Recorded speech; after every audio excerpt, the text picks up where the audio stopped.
الحمد لله نحمده ونصلي على رسوله الكريم اما بعد فاعوذ بالله من الشيطان الرجيم بسم الله الرحمن الرحيم ام لكم كتاب فيه تدرسون ان لكم فيه لما تخيرون ام لكم ايمان علينا بالغة الى يوم القيامة ان لكم لما تحكمون سلهم أيهم بذلك زعيم ام لهم شركاء فليأتوا بشركائهم ان كانوا صادقين۔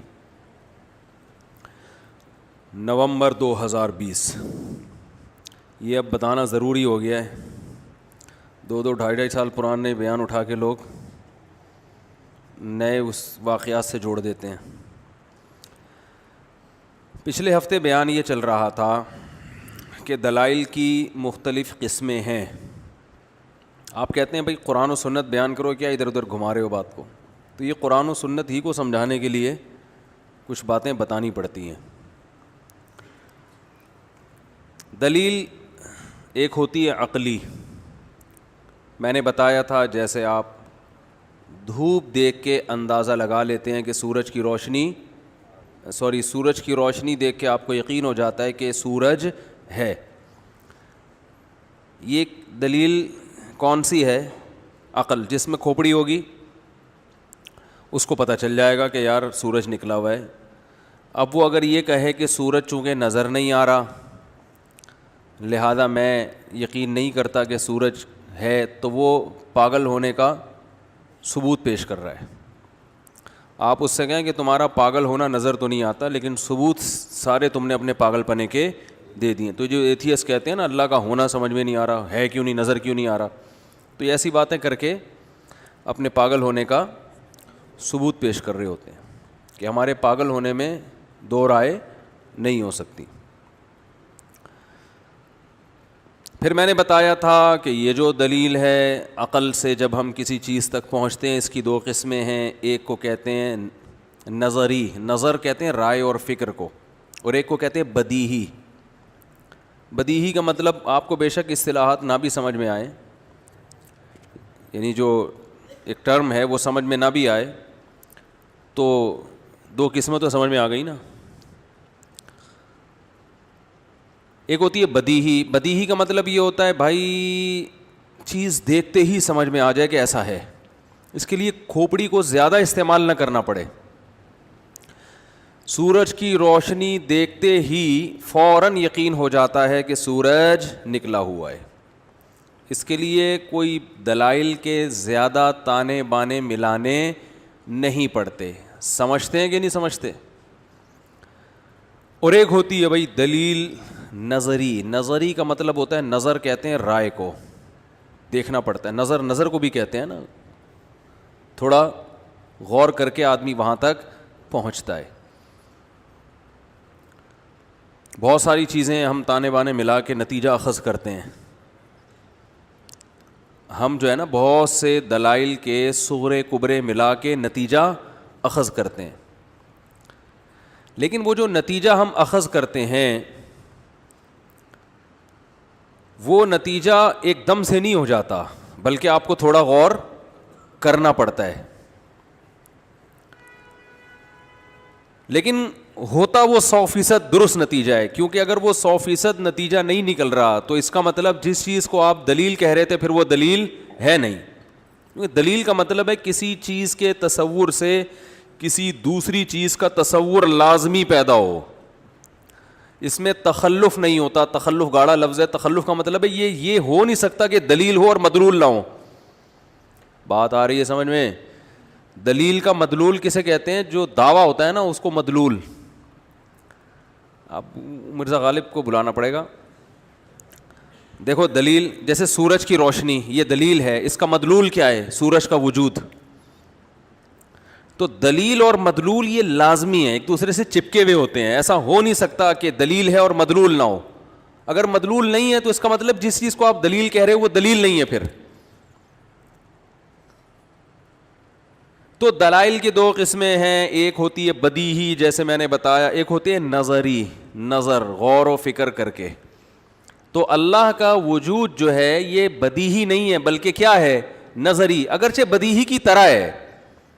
طرح کا مطلب یہ ہے کہ نظری اس لیے ہے کہ کھوپڑی استعمال تو کرنی پڑے گی، بیٹھے بیٹھے سمجھ میں نہیں آ جاتا. لیکن بدیہی کا مطلب یہ ہے کہ یہ کھوپڑی تھوڑی سی بھی استعمال کر لینا کافی ہے، بہت زیادہ گہرائی میں جانے کی ضرورت نہیں ہے. تھوڑی سی بھی کھوپڑی استعمال کر لی تو فوراً سمجھ میں آ جائے گا. دوسری دلیل کی قسم ہے نقلی، کسی سے سن کے آپ نتیجہ اخذ کرتے ہیں. اس کی میں نے مثالیں دی تھی، میں آج وہ پوری ڈیٹیل میں بیان نہیں کروں گا، میں آج اس کا اگلا حصہ بیان کروں گا کہ اس سے نتیجہ کیا اخذ ہوتا ہے. دلیل کی دوسری قسم ہے نقل. میں نے مثال دی تھی کہ ورلڈ ٹریڈ سینٹر تباہ ہوا، ہم نے اپنی آنکھوں سے بولو نہیں دیکھا، مانتے ہیں. اب یہاں اگر کوئی کہے نہیں تباہ ہوا تو وہ اپنے پاگل ہونے کے بہترین دلائل ہمارے سامنے پیش کر رہا ہے. تو کیسے یقین آ گیا؟ بھائی ساری دنیا کہہ رہی ہے، سارے ٹی وی چینل کہہ رہے ہیں. اب یہاں یہ کہنا کہ بس سارے غلط ہیں تو ہم بھی غلط ہو جائیں، یہ دلیل صحیح نہیں ہے. سارے غلط ہو نہیں سکتے، سمجھ رہے ہو؟ سارے غلط ہو نہیں سکتے. کیوں نہیں ہو سکتے؟ کیا لیبارٹری میں پتہ چلا نہیں ہو سکتے؟ کیا سائنسدانوں کی تحقیق ہے سارے غلط نہیں ہو سکتے؟ بھائی سائنسدانوں کی تحقیق نہیں ہے، بلکہ عقل جیسے یہ کہتی ہے کہ دھوپ ہے تو سورج ہے، ایسے ہی عقل یہ کہتی ہے کہ اتنے سارے لوگ ایک غلط بات پہ کمپرومائز کر نہیں سکتے. یہ پاسبل، یعنی پریکٹیکلی یہ ممکن نہیں ہے، کیونکہ جھوٹ پہ جمع ہونے، دیکھو انسان کی اصل نیچر سچ ہے، جھوٹ نہیں ہے. جھوٹ کسی وجہ سے بولتا ہے وہ. جب کوئی آ کے آپ کو بتاتا ہے کہ یہ، آپ نے کسی کو کہا یار ذرا پانی لے کر آؤ، وہ گیا، آپ نے کہا اگر ٹھنڈا ہو تو لاؤ، وہ آ کے کہتے ہیں ٹھنڈا نہیں ہے گرم ہے، تو ظاہر ہے بھائی سچ ہی بول رہا ہوگا، چاہے وہ ہندو ہو، چاہے وہ سکھ ہو، چاہے وہ عیسائی ہو. ہاں اگر یہاں بیٹھے بیٹھے آپ نے کہا یار وہ کولر سے ٹھنڈا پانی لے آؤ، وہ کہہ رہے وہ ٹھنڈا نہیں گرم ہے، اس میں امکان ہے کہ ترخار ہے تاکہ اس کو اٹھ کے جانا نہ پڑے. سمجھ رہے ہیں کہ نہیں سمجھ رہے؟ لیکن وہاں سے ہو کے آ گیا، اب خبر دے رہا ہے کہ ٹھنڈا ہے، تو یار اس کا مطلب وہ کہہ رہا ہے ٹھنڈا نہیں ہے، اس کا مطلب سچ کہہ رہا ہے وہ. تو انسان کی نیچر اصل میں کیا ہے؟ وہ سچ بولتا ہے. جھوٹ جب بولتا ہے جب اس کا کوئی مفاد ہوتا ہے، ورنہ بلا وجہ جھوٹ نہیں بولتا آدمی. جھوٹ جب بولے گا جب اس کا کوئی مفاد ہوگا. تو مفاد ساری دنیا کے سارے انسانوں کا کبھی ایک مفاد ہوتا نہیں ہے.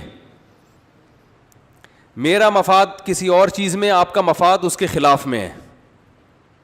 بھائی دنیا میں جتنے لوگ ہیں، بہت ساری قومیں ایک دوسرے کی دشمن ہیں. پھر جو قومیں ایک دوسرے کی دشمن ہیں، اس ایک قوم میں بھی سارے متفق نہیں ہوتے. بعض کی ہمدردیاں دشمن قوم کے ساتھ ہوتی ہیں، اپنی قوم کے ساتھ نہیں ہوتی. تو وہ جھوٹ پہ جمع ہونے کے لیے ان کو گول میز کانفرنس کرنی پڑے گی، بیٹھنا پڑے گا کہ یہ جھوٹ مارکیٹ میں لانچ کرنا ہے ہم نے، کون کون ہمارا ساتھ دے گا. آدھے لوگ ساتھ دیں گے، آدھے ساتھ نہیں دیں گے.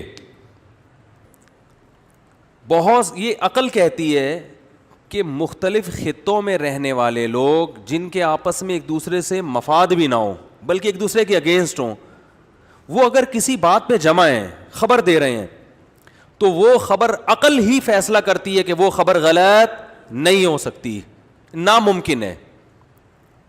اور اس کو کہتے ہیں دلیل متواتر، خبر متواتر.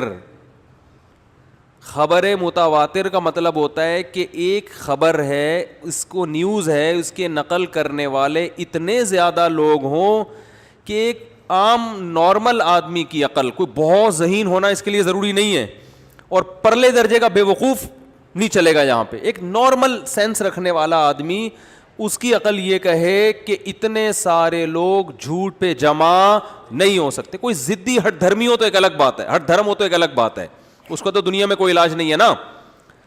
جیسے اب ایتھیسٹ لوگ کہتے ہیں حضرت عیسیٰ نام کا کوئی بندہ ہی نہیں آیا معاذ اللہ، تو یہ تو ضد اور ہٹ دھرمی کی انتہا ہے. یا کوئی کہتے قائد اعظم نام کے کوئی شخص پیدا ہی نہیں ہوئے تھے. میں مانتا ہی نہیں کہ میں مانتا ہی نہیں کہ کربلا کا واقعہ بھی ہوا ہے. اب کربلا کے واقعے کی تفصیلات میں تو اختلاف ہوگا، ایسا ہوا تھا نہیں ہوا تھا، لیکن کوئی کہ کربلا کا واقعہ ہی نہیں ہوا. تو اس کا مطلب اس کے نٹ بولٹ ڈھیلے ہیں. یہ میں اس لیے کہہ رہا ہوں کہ آج اس طرح کی چیزیں مارکیٹ میں آ رہی ہیں اور مارکیٹ میں لا کر پھر الٹا علماء سے پوچھا جاتا ہے اس کے دلائل سے ثابت کرو. بدیہی چیزوں کو دلائل سے ثابت کرنا مشکل ہوتا ہے. سمجھ میں آ رہی ہے بات؟ مثال سے بات سمجھاتا ہوں. اگر کوئی ضد اور ہٹ دھرمی پہ آ جائے, دیکھو گلاس کی ڈیفینیشن کیا ہے؟ گلاس ایک بدیہی چیز ہے نا. گلاس بولتے ہی دماغ میں تصور کیا آئے گا؟ پانی پینے کا ایک آلہ, ایک پرزا, یہ تصور آئے گا نا دماغ میں. پانی پینے کا ایک برتن, ایک مخصوص قسم کا برتن. لیکن کوئی ضد اور ہٹ دھرمی پہ آ جائے اور آپ سے کہ گلاس لے کر آؤ, آپ لے آئے, وہ کہ یہ گلاس نہیں ہے, دلائل سے ثابت کرو یہ گلاس ہے. آپ اہل لغت کے حوالے دو گے, یار ساری دنیا اسی کو گلاس کہتی ہے, اس سے پوچھو وہ بھی کہے گا یہ گلاس ہے, اس سے پوچھو وہ بھی کہے گا یہ گلاس ہے, سب کہیں گے یہ فرسٹ کلاس گلاس ہے. اس کی گارنٹی ہے. ایک کمپنی نے شیشے کا گلاس نکالا اور کہا اتنا مضبوط گلاس ہے, گارنٹی ہے 20 منزلہ عمارت سے پھینکو گے تو 19 منزلہ تک گارنٹی ہے نہیں ٹوٹے گا. 19 منزلوں تک گارنٹی ہے نہیں. میں نے کہا یہ غلط کہا. انہوں نے کہا پونے 20 منزلوں تک گارنٹی دینی چاہیے ان کو. پونے 20 منزلوں تک وہ گلاس, اتنا مضبوط گلاس. خیر, آپ گلاس لے کر آ گئے اس کے سامنے. اب وہ کہنے لگا یہ گلاس نہیں ہے. او بھائی کیوں نہیں ہے؟ یار یہ گلاس ہی نہیں ہے. کیوں نہیں ہے بھائی؟ کہہ کہ آپ دلائل سے ثابت کرو گے یہ گلاس ہے.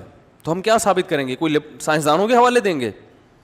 ہم کہیں گے یار وسیم بھائی سے پوچھا وہ بھی کہہ رہے ہیں گلاس ہے, ستار بھائی سے پوچھو وہ بھی کہہ رہے ہیں گلاس, جمشید سے پوچھو وہ بھی کہہ رہے ہیں گلاس ہے. بھائی ہر آدمی سے پوچھو جو بھی اردو جاننے والے ہیں وہ سب کہتے ہیں اس کو کیا. انگریز سے پوچھو وہ بھی کہے گا گلاس ہے.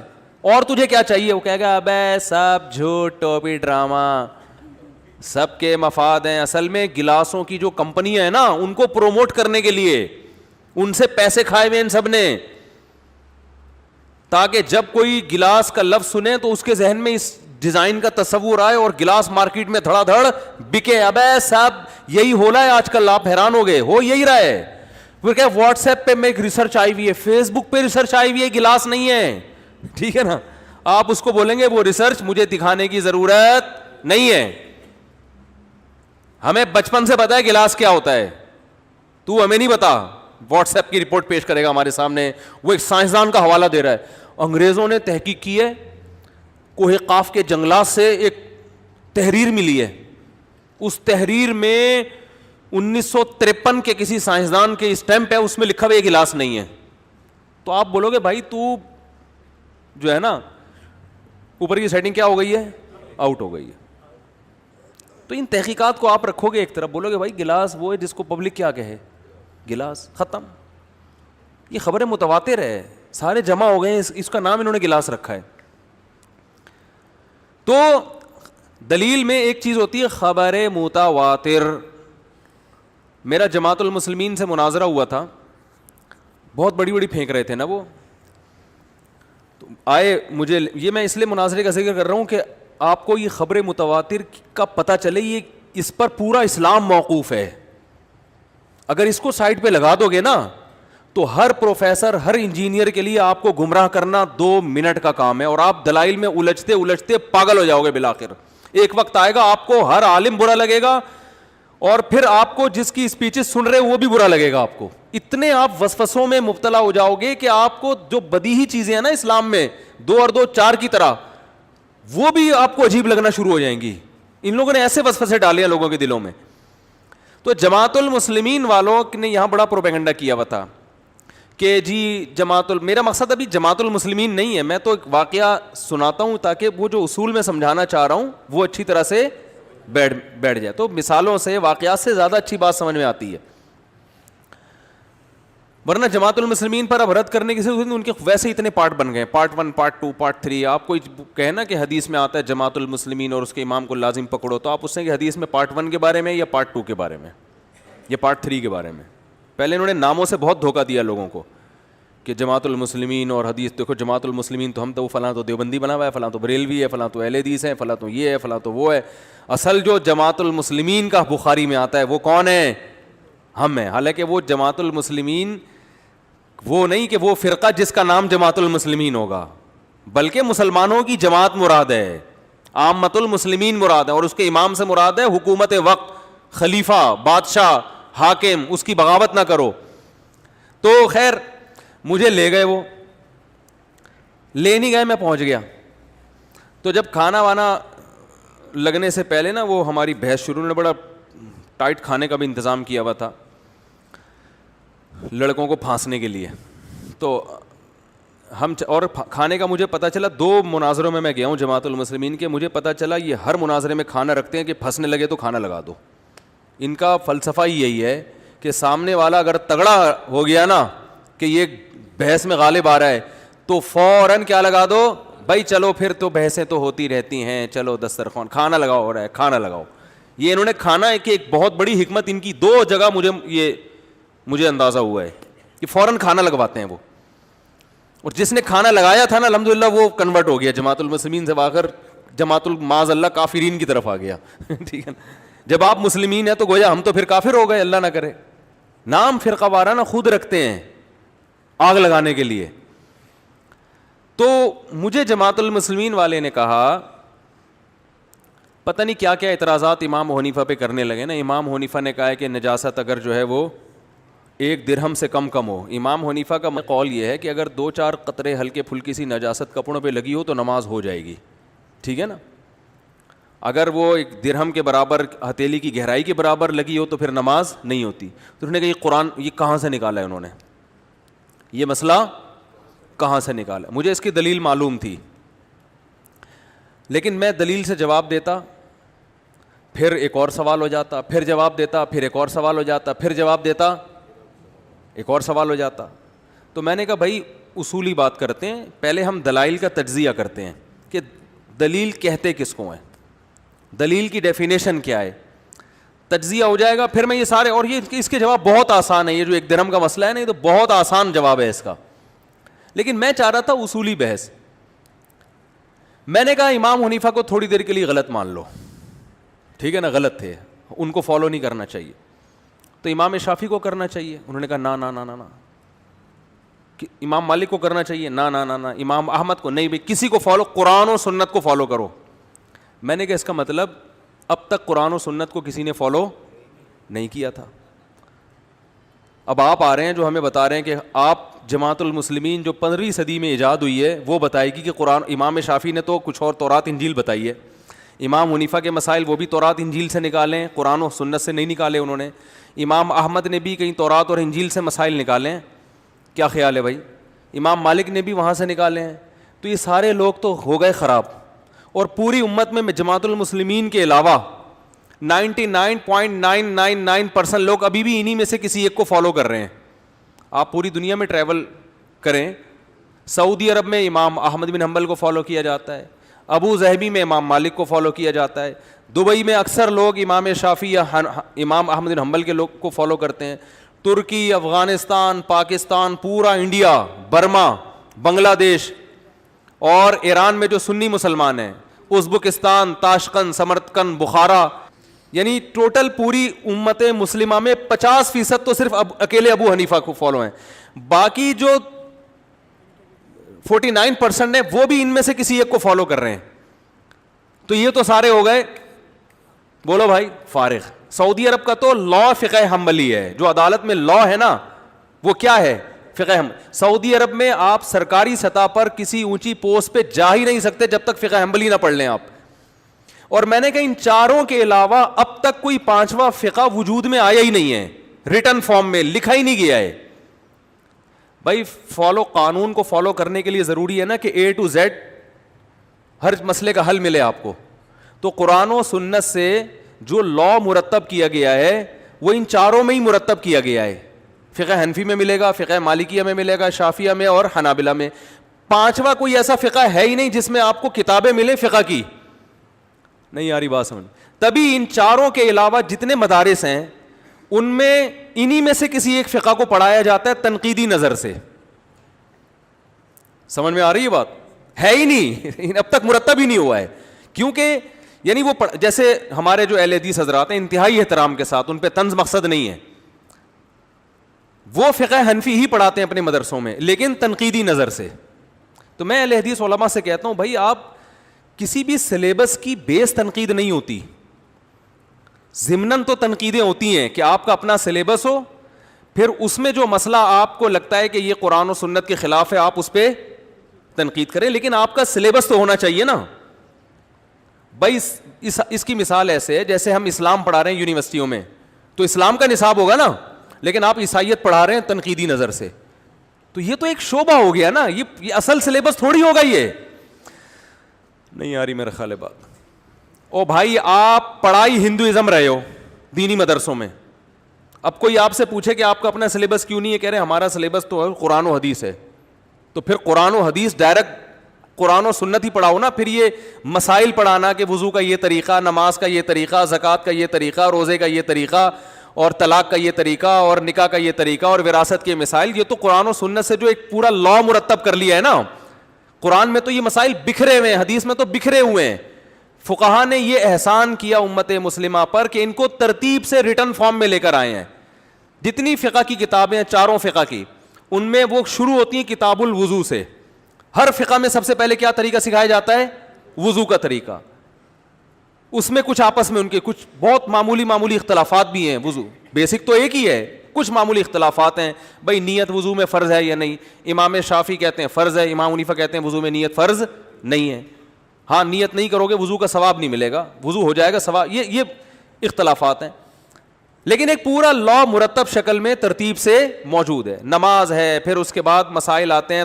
سب سے پہلے طہارت کے آتے ہیں مسائل, پھر وضو کے مسائل آتے ہیں, پھر وضو کے بعد مسائل آتے ہیں اس کے نماز کے اذان کے مسائل آتے ہیں, پھر نماز کے مسائل آتے ہیں, پھر جمعے کی نماز, پھر عیدین کی نماز, پھر تراویح کی نماز, پھر اس کے بعد مسائل آتے ہیں کہ نکاح کے مسائل آتے ہیں, پھر طلاق کے مسائل آتے ہیں, پھر نکاح کے ضمن میں ایلا کے مسائل, پھر اس کے بعد کتاب الحدود آتی ہے, سزاؤں کے مسائل, چور کا ہاتھ کاٹا جائے گا, کتنے گواہ ہیں, پورا ایک قانون ہوتا ہے نا, جیسے کہ دین کامل ہے نا. اب یہ تھوڑی کہ عدالت ایک ملک میں اسلام نافذ ہے اور جج کو کہا ہے کہ آپ نے کوئی فقہ شقہ کچھ نہیں ہوتا, قرآن و سنت پہ فیصلہ کرنا ہے. جج بیٹھا ہوا ہے, اب جب بھی کوئی کیس آئے گا وہ نئے سرے سے قرآن و حدیث پہ کیا کرے گا؟ ریسرچ. میرا خیال ہے 1 سال میں 2 مسئلوں کے علاوہ کوئی کیس وہ حل نہیں کر سکتے. اس لیے دنیا میں کہیں بھی اسلام جب بھی نافذ ہوا ہے, کوئی لا باقاعدہ ججوں کو, قاضیوں کو دیا گیا ہے. صرف تابعین کے دور میں ایسا تھا کہ اس وقت تک فقہ مرتب نہیں ہوا تھا, اس وقت تک ان کو پرمیشن تھی, اجازت تھی کہ آپ خود جس رائے کو بہتر سمجھتے ہو اس پہ کیا کر دو فتویٰ. لیکن جب اسلام پھیلا ہے تو پھر یہ تو ہر قاضی, گامدی صاحب کو قاضی بنا دو گے ان کا قرآن و سنت کچھ اور کہے گا, انجینئر صاحب کو بنا دو گے ان کا قرآن و سنت کچھ اور کہے گا, اور کسی اور کو بنا دو گے اس کا قرآن و سنت کچھ اور کہے گا, تو تماشا بن جائے گا نا. تو ہمیشہ لا کو جب تک ایک مرتب شکل میں عدالت کو نہیں ملتا وہ لا نافذ وہ چل نہیں سکتا. اسی وجہ سے سعودی عرب میں فقہ حنبلی ہے کہ بھئی یہ ہے, جج اس کا پابند ہے, آپ نے اس پہ فیصلہ کرنا ہے. یہی وجہ ہے کہ سعودی عرب کی عدالت سے کبھی بھی 3 طلاقوں کے ایک ہونے کا فتویٰ جاری نہیں ہوا. وہاں کے علماء بعض کہہ دیتے ہیں عدالت سے نہیں ہوا, کبھی بھی عدالت نے کبھی فیصلہ نہیں کیا کہ جج کو یہ رائٹ ہو کہ وہ 3, کیونکہ فقہ حنبلی کے خلاف ہے. بات آ رہی ہے سمجھ میں؟ تو اب میں یہ عرض کرتا ہوں کہ ہمارے جو اہل حدیث بھائی ہیں یا اور بھی جو دوسرے مسلک کے لوگ ہیں, بھائی اب آپ کیا کرو کہ آپ ایک فقہ باقاعدہ مرتب کرو. ہم آپ کو اہل سنت والجماعت میں داخل سمجھتے ہیں, آپ بھی قرآن و حدیث کو مانتے ہو, لیکن لوگوں کو آپ ایسے آزاد نہ چھوڑیں بے لگام کہ جس مفتی کا دل کرے اٹھ کے کچھ بھی قرآن و سنت کے نام پہ فتویٰ دے دے. اسے پابند کریں, اپنے اصول وضع کریں, مرتب کریں, اور اس اصول کی روشنی میں فتاویٰ کی ایک پوری فہرست ہونی چاہیے. فتاویٰ نہیں بلکہ سلیبس ہونا چاہیے, نصاب, کہ فتویٰ اس نصاب کا پابند ہوگا. بات آ رہی ہے سمجھ میں؟ تو ایسا ابھی تک ہوا ہے نہیں, اور اب ہونا اس لیے بھی مشکل ہے کہ اب اگر مرتب بھی ہوتا ہے تو سوال پیدا ہوتا ہے 1400 سال سے کیا ہو رہا تھا؟ پھر 1400 سال سے امت کیا کر رہی تھی؟ نہیں آ رہی بات. دوسرا, اب اگر مرتب ہوا تو اختلافات اتنے ہو گئے ہیں کہ کوئی ایک سلیبس ایسا ہے نہیں جس پر سارے علماء جمع ہو جائیں گے. ہر عالم کا اپنا ایک الگ سلیبس ہوگا. تو یہ امت مسلمہ کا اللہ کا امت مسلمہ پر بہت بڑا انعام اور احسان ہوا کہ اللہ نے 4 سلیبس پہ پوری امت کو جمع کر دیا اور امت نے مان لیا کہ یہ چاروں برحق ہیں, ان میں سے کسی ایک کو بھی فالو کر لو. تو یہ اللہ کا بہت بڑا احسان ہوا اس امت مسلمہ پر. نہیں آ رہی بات میرا خیال ہے. تو اس لیے اہل حدیث کے بہت زیادہ احترام کے باوجود میں اہل حدیث مسلک کو فالو اس لیے نہیں کرتا کہ کوئی سلیبس ہی نہیں ہے بھائی, کوئی مسلک باقاعدہ جس کے مسلک کی ڈیفینیشن تعریف صادق آتی ہو ہے ہی نہیں. تبھی آپ دیکھیں نا کہ فتاوا میں بہت زیادہ اختلاف ہوتا ہے, تو ہر عالم اپنا ایک فتوا دے رہا ہے, تو کوئی تو نصاب ہو نا, کوئی تو سلیبس ہو. تو اب ان کے مدارس میں بھی نصاب کون سا پڑھایا جاتا ہے؟ فقہ حنفی. اب وہ تنقیدی نظر سے, تو ایک اہل حدیث کے بڑے عالم تھے, میری دوستی ہے, قابل احترام ہے میرے لیے, میں نے ان سے عرض کیا, میں نے کہا حضرت آپ اپنا سلیبس بنائیں اور میں اس کو اپریشیٹ کروں گا. میں بولوں گا بھائی یہ 4 فقہ تھے تو 5واں بھی ہو گیا, تو کیا جا رہا ہے اس میں, ٹھیک ہے نا. 4 امت میں چلے آ رہے تھے تو ایک 5واں صحیح, ہم اس پہ بھی فتوا دے دیں گے یار ان 4 میں سے کسی ایک کو فالو کرنے سے جیسے انسان جنت میں جائے گا, اس 5ویں کو بھی فالو کرنے سے کہاں جائے گا؟ جنت میں. بیسک تو وہی ہے نا, قرآن و سنت. تو میں نے کہا لیکن یہ جو میں نے ان سے پوچھا تھا آپ اپنے مدرسے میں کیا پڑھا, انہوں نے کہا فقہ حنفی. میں نے کہا فقہ حنفی کیوں پڑھا رہے ہیں آپ؟ انہوں نے کہا تنقیدی نظر سے. میں نے کہا یہ جو تنقیدی نظر سے پڑھا رہے ہیں نا, اس سے نقصان یہ ہو رہا ہے کہ بچپن سے ہی طالب علم کا دماغ کیا بنتا ہے؟ تنقیدی. پازیٹیو تھنکنگ پیدا ہونا پھر بہت مشکل ہے. جیسے ہم اسلام پڑھا رہے ہیں نا, تفسیر پڑھاتے ہیں, حدیث پڑھاتے ہیں, اور قرآن و حدیث کی تشریح میں جو فقہ مرتب وہ پڑھاتے ہیں, اس کو ہم اسلام سے تعبیر کرتے ہیں. لیکن ہم کا کوئی سلیبس ہو ہی نہیں اور ہم ہندوازم پڑھائیں مدرسوں میں. آپ کوئی ہندو پوچھے کہ آپ ہمیں غلط سمجھتے ہو, میں پڑھا کیوں رہے ہو, ہم کہیں تنقیدی نظر سے. وہ کہہ رہے پہلے اپنا والا تو پڑھا دو, پھر اس کے مختلف شعبے ہوں کہ جب جو مدرسے سے فارغ ہوگا پھر ہندوازم پہ اس نے تنقید کے لیے ایک الگ شعبہ ہے, عیسائیت پہ ریسرچ کے لیے الگ شعبہ ہے. میں نے کہا بھائی آپ اپنا اہل حدیث کا ایک سلیبس مرتب کریں, A to Z پوری فقہ کی کتاب ہو, اس کی شروحات ہوں, اس کے فتاوا ہوں. پبلک کو, عوام کو اپنی پابند کریں اور علماء کو پابند کریں کہ اس سلیبس سے آپ کو ہٹنے کی اجازت نہیں ہے, یہ ہم نے قرآن و حدیث کی روشنی میں مرتب کیا ہے. اور پھر جب یہ سلیبس پڑھ کے فارغ ہو جائیں پھر ایک شعبہ بنائیں جو فقہ حنفی کے میں باقاعدہ اس کا کام ہی ہو کہ فقہ حنفی میں یہ مسئلہ غلط ہے, یہ مسئلہ غلط ہے, یہ مسئلہ غلط. پھر یہ کام کریں آپ. پہلے سلیبس تو اپنا ہو, جس کو آپ غلط کہہ رہے ہو وہی آپ کا کیا ہے, سلیبس ہی وہی ہے. یہ تو عجیب سی, یعنی کچھ میری کھوپڑی میں نہیں آتی یہ بات, ٹھیک ہے نا, اتنا ظرف بڑا رکھنے کے باوجود بھی. تو یہ میری سمجھ میں یہ چیز نہیں آتی. اس سے امت بے لگام ہو رہی ہے. کیا ہو رہی ہے؟ بے لگام. بالکل مادر پدر آزاد ہو رہے ہیں. اہل حدیث کے فتووں میں آپ کو ملیں گے 3 طلاق کو 1 کہنے والے بھی, 3 کو 3 کہنے والے بھی, اور ایسے بھی ملیں گے آپ کو کہ دوسری اگر آپ نے اسی مہینے دے دی تو ہو جائے گی. بعض کہتے ہیں کہ دوسری اس مہینے دی تو دوسری بھی نہیں ہوگی. بعض کہتے ہیں رجوع کے بعد دوسری دی تو ہوگی, رجوع کے بغیر دوسری دے دی تو ہوگی نہیں. تو اس سے عوام میں لا مذہبیت پھیلے گی. وہ اہل حدیث مسلک پہ نہیں چلیں گے, وہ پھر اپنی خواہشات کو فالو کریں گے. یار طلاق تو دے دی ہے, اب دیکھو کون سا کہاں سے اپنے حساب کتاب صحیح بیٹھ رہا ہے, اپنا حساب کتاب کہاں سے. تو یہ ہو رہا ہے. ادھر کا فتویٰ کچھ اور آ رہا ہے, ادھر سے کچھ اور آ رہا ہے, ادھر سے کچھ اور آ رہا ہے. حالت حیض میں طلاق ہوتی ہے نہیں ہوتی, 2 رائے ہیں, کیونکہ اصول ہی مرتب نہیں ہے. بعض کہتے ہیں بخاری میں آتا ہے حالت حیض میں طلاق ہو جاتی ہے لہذا ہو گئی. بعض کہتے نہیں جو وہ ابن عبداللہ بن عبیس عمر کی جو حدیث ہے جس میں آتا ہے حالت حیض میں طلاق کو کاؤنٹ کیا گیا, اس سے عبداللہ بن عمر نے رجوع کیا. حالانکہ میرے علم میں رجوع کی کوئی دلیل نہیں ہے, لیکن وہ کوئی روایت پیش کر دیتے ہیں. تو یہ اس سے میرے بھائی عوام کو دین اور مذہب کا مذاق اڑانے کا موقع ملے گا, موقع ملے گا. تو خیر بات جماعت المسلمین کی چل رہی تھی. تو اصل مسئلہ پتہ ہے کیا ہے؟ اتنی بڑی امت گمراہی پہ جمع نہیں ہو سکتی. بھی امریکہ سے ایک صاحب کا فون آیا, نمبر میرے پاس سیو ہے, اہل حدیث تھے, اور وہ کہتے ہیں کہ میں نے بہت عرصہ اہل حدیث حضرات کے ساتھ وقت گزارا, میں پراپر طریقے سے عالم بننا چاہتا ہوں. تو میں نے کہا بن جائیں, اہل حدیث کے پاس ہی بن جائیں. میں نے کبھی کسی اہل حدیث کو حنفی ہونے کا نہیں کہا, اور میں کبھی ان کو گمراہ نہیں کہتا. میں یہ نہیں کہتا اہل سنت والجماعت سے خارج ہیں. رسول اللہ صلی اللہ علیہ وسلم کی کوئی بھی کسی بھی عنوان سے اطاعت کرے گا, اس کی نیت ٹھیک ہو, تو یہ چھوٹے چھوٹے مسائل کی وجہ سے اللہ کسی کو جہنم میں نہیں پھینکے گا کہ آمین زور سے کہہ دی, فاتحہ پڑھ لی, رفع الیدین کر لیا. یہ صحابہ میں بھی تھے. ان بیسس پر کوئی بھی انشاءاللہ اس بیس پر اللہ کسی کو توحید کا عقیدہ ہو, بدعت سے بچتا ہو. لیکن میں ایک عوام کی خیر خواہی کے لیے جو ہماری سمجھ میں آتا ہے, او بھائی انسان کا بچہ بن کے کسی ایک مسلک کو فالو کرو, اس کے بغیر نہیں چل سکتے, کیونکہ قرآن و حدیث کی تشریحات بہت ہیں. آپ اگر مزید کتابوں میں جاؤ گے تو اتنے اقوال ملیں گے آپ کو, آپ پاگل ہو جاؤ گے. تو لگام دینی, جب جیسے ریاست کو چلانے کے لیے ایک لا کو نافذ کیا نا, ہاں اس سے نکلنے کے لیے بھی کچھ اصول ہیں. وہ علماء جانتے ہیں کہ بھئی یہ مسئلے میں آپ خروج کر سکتے ہیں, دوسرے فقہ کو فالو کر سکتے ہیں, مجبوری ہے, یہاں حالات ایسے ہیں وغیرہ وغیرہ. وہ ابھی ٹاپک نہیں ہے. اچھا, وہ مجھے کہہ رہے تھے عالم بننے کا طریقہ بتایا نا امریکہ سے, تو میں نے کہا میں کیا بتاؤں. میں اس لیے نہیں کہتا کہ فرقواریت کو ہوا لگے گی اس سے میں کہوں فقہ حنفی پڑھو, فقہ شافعی. میں نے مجھے کیا بھائی آپ, انہوں نے کہا یہاں ایک حنبلی عالم ہے, انہوں نے مجھے کہا ہے کہ آپ فقہ حنفی پڑھو.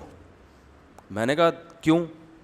کہتے ہیں وہ یہ کہتے ہیں کہ ہمارے مدرسوں میں فقہ حنبلی پڑھایا جاتا ہے. عرب عالم نے کہا, کتنے نیک سمجھدار تمیزدار آدمی, دیکھو وہ امریکہ میں سعودی عرب کے ایک عالم ہیں فقہ حنبلی کو فالو کرتے ہیں. انہوں نے کہا کہ کہتے ہیں مجھ سے انہوں نے کہا کہ آپ فقہ حنفی میں عالم بنو. میں نے کہا کیوں؟ کہہ رہے ہیں آپ اردو اسپیکنگ ہو, اردو بولنے والے سارے فقہ حنفی کو فالو کرتے ہیں, تو آپ کیوں ایک 1.5 اینٹ کی الگ مسجد بنا رہے ہو؟ آپ فقہ حنبلی کو فالو کرو گے, وہاں جا کے کچھ مسائل میں چینج ہوگا, پبلک کنفیوز ہوگی. تو میں نے کہا کہ یار ماشاءاللہ بڑے سمجھدار عالم ہیں. تو مجھے کہنے لگے آپ کی کیا رائے ہے, کیا کون سا فقہ پڑھوں؟ میں نے کہا بھائی آپ پاکستان میں رہتے تو میں کہتا فقہ حنفی پڑھیں, آپ امریکہ میں رہتے ہیں اور آپ کی زندگی اہل حدیث حضرات کے ساتھ گزری ہے, تو فقہ حنبلی جو ہے نا وہ اہل حدیث کے بہت سے مسائل فقہ حنبلی سے ملتے ہیں. تو میں نے کہا مجھے وہ نہیں ہے کہ آپ اگر فقہ حنبلی آپ کے لیے سہولت سے پڑھنا ممکن ہے تو آپ وہی پڑھ لیں, تو ہمارے لیے کوئی اتنا بڑا ٹینشن کا کام نہیں ہے, ہمیں پتہ ہے وہ بھی جنت میں جائیں گے. لیکن ان کا 4cc کو کریں میں فقہ حنفی پڑھوں گا. تو میں نے ایک بات ان کو بتائی, میں نے کہا ٹھیک ہے آپ فقہ حنفی پڑھیں, اور ہمارے جو اہل حدیث بھائی ہیں وہ چند دلائل پڑھ لیتے ہیں اور اس کے بعد پھر وہ سمجھتے بدگمانی. حکیم الامہ کا ملفوظ ہے کہ غیر مقلدیت کی جو ابتدا ہے نا بدگمانی سے شروع ہوتی ہے, بد زبانی پہ ختم ہوتی ہے. فقہا سے بدگمان ہوتے ہیں, وہ سمجھتے ہیں کہ ان کے دلائل کمزور ہیں. امام حنیفہ کو نہیں پتا قرآن کا. اب دیکھو دلائل کی حالت کیا ہے. وہ جماعت المسلمین والے مجھے کہنے لگے کہ امام صاحب نے کہا کہ 2.5 سال عورت بچے کو دودھ پلائے گی, اور فقہ حنفی میں 2.5 سال بچے کو دودھ پلائے گی, قرآن میں لکھا ہوا ہے کتنے سال, 2 سال, تو قرآن کے خلاف. میں نے کہا یار اتنی سینس امام حنیفہ میں نہیں تھی, قرآن میں لکھا ہوا ہے 2.5 سال 2 سال. تو اتنا تو ویسے بھی انسان میں شعور ہونا چاہیے کہ یار ایک اتنا بڑا مجتہد جس کو آدھی دنیا فالو کر رہی ہے, قرآن کی آیت کا آپ کو پتہ ہے اور امام حنیفہ کو پتہ نہ ہو. یہ تو کفر ہے کہ جب قرآن میں لکھا ہے 2 سال دودھ پلائیں اور ایک عالم فتویٰ دے رہا ہے 2.5 سال. یا تو معاذ اللہ امام حنیفہ قرآن کے منکر تھے, یا میرا خیال ہے آپ کو 2.5 والی پتہ ہے, 2.5 والی دلیل آپ کو پتہ نہیں ہے. میں نے کہا اسی آیت میں غور کر لیتے تو امام حنیفہ کی دلیل آپ کے سامنے آ جاتی. والوالدات یرضعن اولادهن حولین کاملین لمن اراد ان یتم الرضاعہ, کہ مائیں اپنے بچے کو کامل 2 سال دودھ پلائیں گی. فإن ارادا فصالا, فا تعقیب مال وصل کے لیے آتا ہے, اصل عطف کے لیے آتا ہے, کہ فا کا مطلب ہوتا ہے اس کے بعد اگر دونوں آپس کی رضامندی سے چھڑانا چاہیں تو ان میں کوئی حرج نہیں ہے. اگر یہ چھڑانا واجب ہوتا تو پھر اللہ آپس کی رضامندی کا تذکرہ نہ کرتے. اور قرآن میں دوسری آیت ہے حملہ وفصالہ 30 شہرا, اور یہ جو حدیث میں آتا ہے لا رضاع بعد الحولین, 2 سال کے بعد رضاعت نہیں ہے, اس میں تعویل کی ہے کیونکہ وہ پہلے قرآن کو لیتے ہیں نا, اس میں تعویل کی ہے کہ وہ رضاعت جس میں عورت اجرت کی مستحق ہوتی ہے وہ 2 سال کے بعد نہیں ہے. 2 سال کے بعد اور اگر دودھ پلائے گی تو اس دودھ کی بیس پر وہ اجرت کی مستحق نہیں ہوگی. اور پھر میں نے کہا آپ کو فقہ حنفی کا بھی پتہ نہیں ہے. فقہ حنفی میں اس قول میں امام ابو حنیفہ کے قول پہ فتویٰ ہی نہیں ہے, فتویٰ اسی پر ہے کہ 2 سال تک ہی پلائے گی. تو جس فقہ پہ اعتراض کر رہے ہو نہ اس کا پتہ, اور جس امام پہ اعتراض کر رہے ہو نہ اس کے دلائل کا پتہ. تو علم عمق اور گہرائی, یہ حلالے پر کتنا اعتراض کرتے ہیں ہمارے اہل حدیث بھائی, حلالہ اسلام میں حرام ہے. ابے بھائی اگر حلالہ ہر طرح کا حرام ہے تو قرآن حلالے کا تذکرہ کیوں کر رہا ہے؟ معاذ اللہ حرام کام کا تذکرہ کر رہا ہے قرآن. ایک اہل حدیث بھائی سے میری بات ہوئی, کہہ رہے ہیں یہ 3 طلاقوں کو نافذ کرنے میں حلالے کا دروازہ کھلتا ہے, حلالے پر لعنت ہے, حلالے پر لعنت ہے, اور حلالہ تو ہے ہی نہیں. میں نے کہا بالکل سرے سے ہے ہی نہیں. کہہ رہے نہیں ہے ہی نہیں, لعنت ہے, حدیث میں آتا ہے. میں نے کہا وہ حدیث میں وہ حلالے پر لعنت ہے جو پری پلان ہو. کہہ رہے نہیں حدیث میں تو ایسا تذکرہ نہیں ہے. کہ جو پہلے سے پلان کر کے حلال ہو. وہ تو حدیث میں تو آتا ہے لعن اللہ المحلل والمحلل لہ, حلالہ کرنے والے پر کروانے والے پر دونوں پر اللہ کی لعنت. میں نے کہا اس سے وہ حلالہ مراد ہے جس میں آپس میں پہلے سے ایگریمنٹ ہو. کہہ رہے نہیں حدیث میں تو نہیں ہے. میں نے کہا حدیث میں نہیں ہے صراحتاً, لیکن ذرا سا بھی شعور ہوگا نا, قرآن و سنت کو جو جانتا ہوگا وہ یہ ماننے پر مجبور ہوگا کہ حدیث کی مراد یہی ہے, ورنہ قرآن پہ اعتراض لازم آئے گا. کہہ رہے ہیں کہ کیسے؟ میں نے کہا دیکھو, ایک آدمی نے اپنی زوجہ کو 3 طلاقیں دی. اچھا وہ کہنے لگے یہ غیرت کے خلاف ہے. میں نے کہا غیرت کے خلاف بھی نہیں ہے. غیرت وہ ہے جس کو قرآن و سنت نے غیرت کہا ہو. میں نے ان کو مثال دی. میں نے کہا اچھا مجھے ایک بات بتاؤ, ایک آدمی نے اپنی زوجہ کو 3 طلاقیں دے دی, رشتہ ہو گیا بالکل ختم, عدت کے بعد اس نکاح کے آثار بھی ختم ہو گئے. اب یہ عورت دنیا میں کسی بھی مرد سے نکاح کرے تو یہ نکاح کرنا غیرت کے خلاف ہے یا غیرت کے عین مطابق ہے؟ بولیں بھائی, عین مطابق ہے. میں نے کہا اس نے نکاح کر لیا اس سے,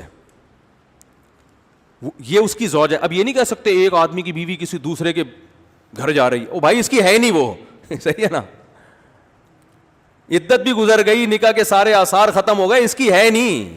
اب اس کو اگر تکلیف ہو رہی ہے تو یہ اس کی اپنی ٹینشن ہے. طلاق دینے کے بعد اس کو تکلیف ہو رہی ہے میری بیوی نے دوسرے سے نکاح کیوں؟ تیری بیوی نے تھوڑی کیا نکاح, وہ تو طلاق ہو گئی ہے, وہ ختم ہو گیا تیرا رشتہ اس سے, جہاں چاہے نکاح کرے وہ. میں نے کہا اس نے وہاں نکاح کر لیا, نکاح کرنے کے بعد میاں بیوی میں تعلق بھی ہوا, یہ بھی غیرت کے خلاف نہیں ہے بھائی, اس کی وائف ہے. اس تعلق کے بعد عورت اگر پہلے سے ایگریمنٹ نہیں تھا, عورت شوہر سے طلاق مانگ لے, بلا وجہ طلاق مانگنا اسلام میں پسندیدہ کام نہیں ہے. لیکن کسی وجہ سے طلاق مانگنا, بہت ساری وجوہات ہوتی ہیں, ان میں یہ بھی ہوتی ہے کہ میں پہلے والے سے شادی کرنا چاہتی ہوں.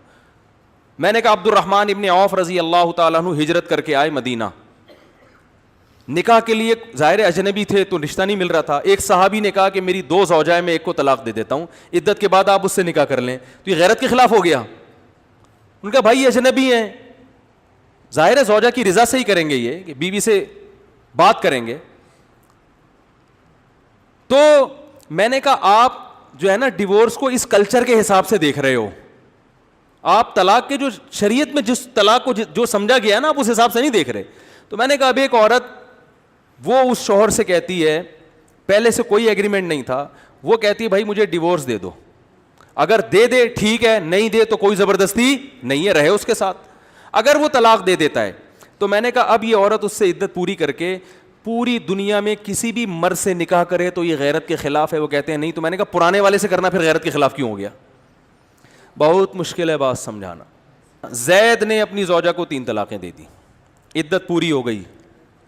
اب یہ جو ہمارے اہل حدیث بھائی ہیں نا, بہت سے کہتے ہیں یہ دیکھو حلالہ کرواتے ہیں, اس کی بیوی کو اس کے بستر پہ گھما کے لا کے پھر اس سے, یہ تو عورت کی تذلیل ہے, عورت کے ساتھ بے غیرتی ہے, عورت کے ساتھ یہ غیرت. اور بھائی آپ اگر قرآن و سنت کی بات کرتے ہو تو غیرت کے اصول بھی قرآن و سنت کی روشنی میں. اس آدمی نے طلاق دے دی ہے, شریعت اس کی بیوی کو ہرگز نہیں کہتی کہ فلاں سے نکاح کر کے طلاق لے لو. شریعت نے کہا ہے کہ آپ اس آدمی سے شادی نہیں کر سکتی, باقی پوری دنیا میں جہاں سے چاہو شادی کر سکتی. پوری دنیا میں کسی سے بھی نکاح کرنا غیرت کے بالکل بھی خلاف نہیں ہے. اس کو کوئی غیرت کے خلاف بولتا ہے تو اس کا لیبارٹری ٹیسٹ کروانا چاہیے. یہ غیرت کے خلاف ہے کہ شادی نہیں کر رہی, کیونکہ اسلام میں نکاح کی ترغیب ہے, بغیر نکاح کے بیٹھی بھی کیوں ہے. اب وہ نکاح کر لیتی ہے تو بلا وجہ طلاق مانگنا اچھا کام نہیں ہے. کسی وجہ سے طلاق مانگنا جائز ہے, لیکن رائٹ شوہر کا ہے, وہ دے نہ دے اس کی مرضی.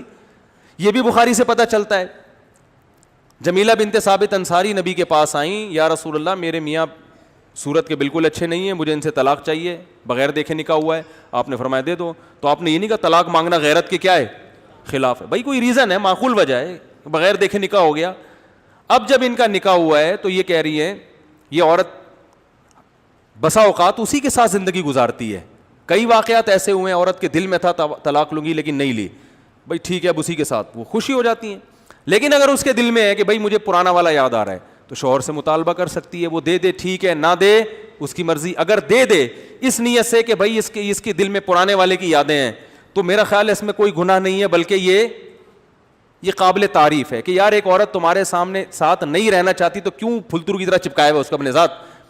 نارملی بھی کوئی عورت آئے گی نا, اگر ہم سے مشورہ لیتی ہے کہ میں اپنے شوہر کے ساتھ نہیں رہنا چاہتی, شوہر بھی بیٹھا ہوا ہو, تو ہم تو پہلے تو خاتون کو سمجھاتے ہیں بھائی رہو رہو. نہیں مان رہی ہوتی, ہم شوہر سے کہتے ہیں یار جب نہیں رہنا چاہتی تو چھوڑو, فارغ کرو اس کو. کیونکہ میاں بیوی کا اصل تعلق تو محبت کا ہوتا ہے نا. جب رہنا ہی نہیں چاہ رہی ہے تو وہ تو کیا فائدہ. اب وہ اس پر ڈیپینڈ کرتا ہے چھوڑے نہ چھوڑے. تو اگر وہ چھوڑ دے کہ یار نہیں رہنا چاہتی, نقصان ہو رہا ہے, دل میں کوئی اور ہے, سامنے کوئی اور ہے, تو چھوڑ دے اس کو. اب جب اس کی عدت پوری ہوگی تو اس کو جہاں یہ جائز ہے کہ پوری دنیا میں کسی سے بھی نکاح کر سکتی ہے, پرانے والے سے نکاح کرنا بھی اس کے لیے کیا ہے, جائز ہے.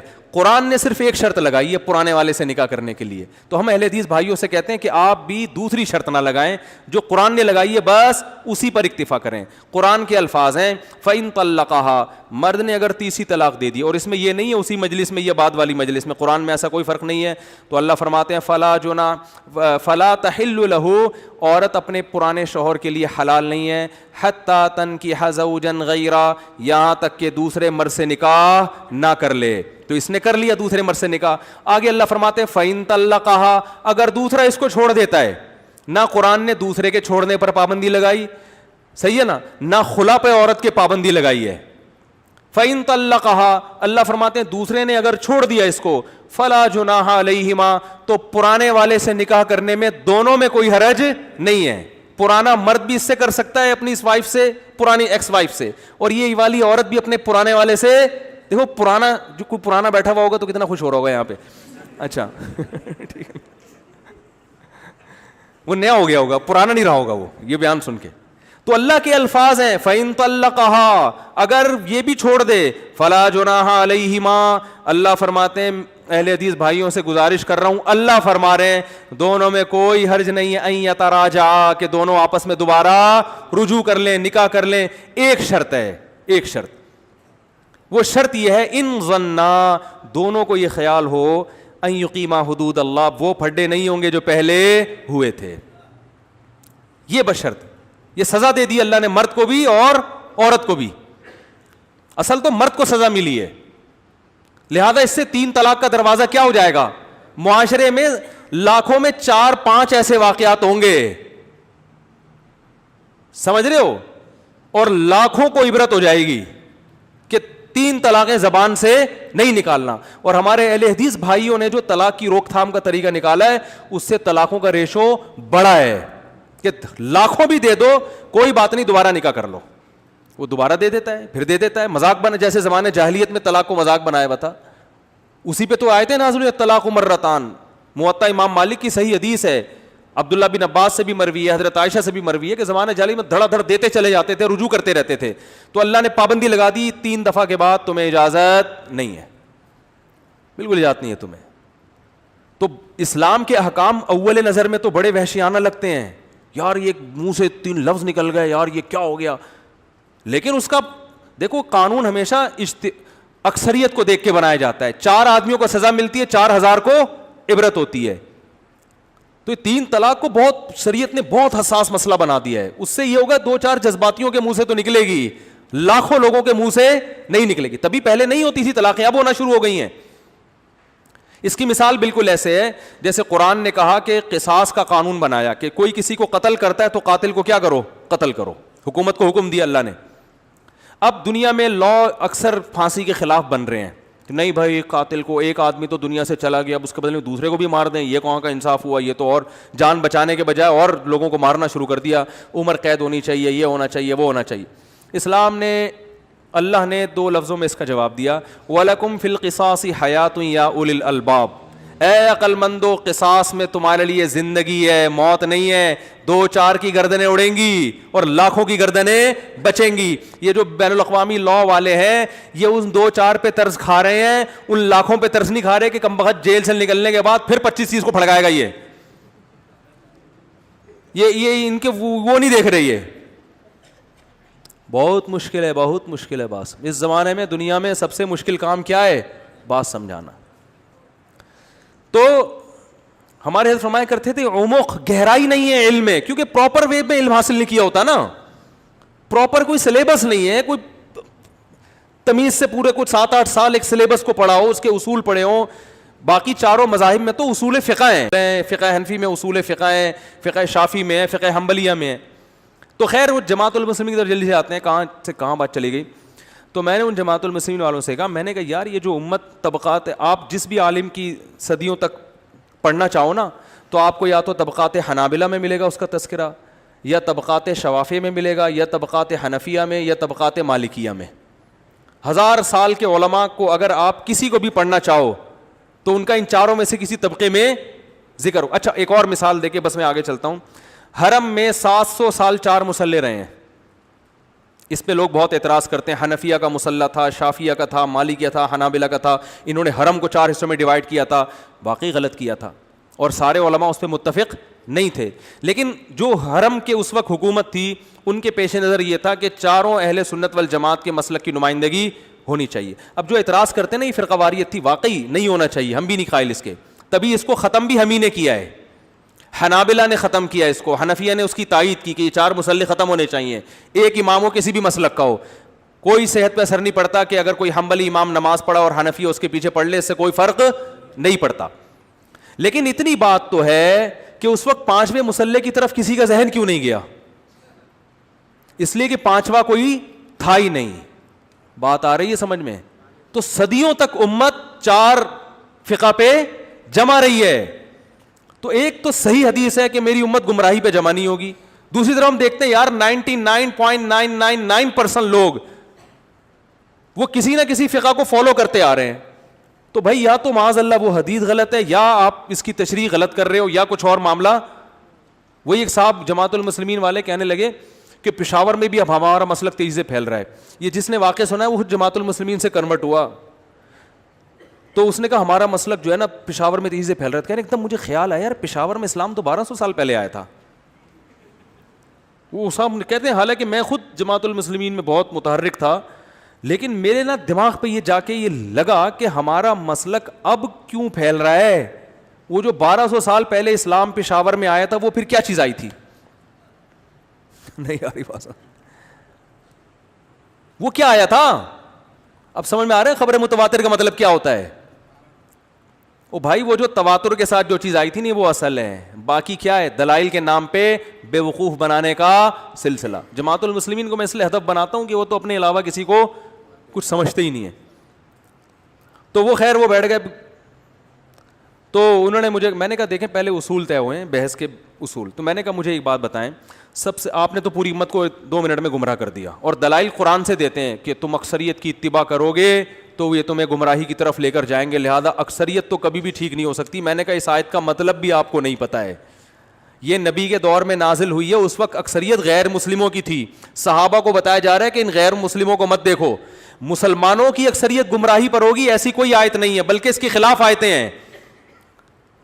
وَمَن يَتَّبِعْ غَيْرَ سَبِيلِ الْمُؤْمِنِينَ, جو مسلمانوں کے راستے کو چھوڑ کر کسی اور راستے پر چلے گا, نُوَلِّهِ مَا تَوَلَّىٰ, جہاں جائے گا جانے دیں گے, وَنُصْلِهِ جہنم, جہنم میں پھینک دیں گے اس کو. یہاں تو مسلمین کے راستے کو فالو کرنے کا, 1.5 اینٹ کی مسجد بنانے کی اجازت نہیں دی جا رہی. وہ راستہ جس پر عامۃ المومنین مسلمین چلتے ہیں اسی کو فالو کرنے کا حکم ہے. بہت مشکل ہے.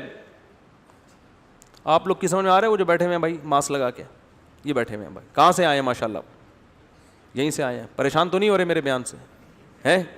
اچھا اچھا اچھا. دیکھو اب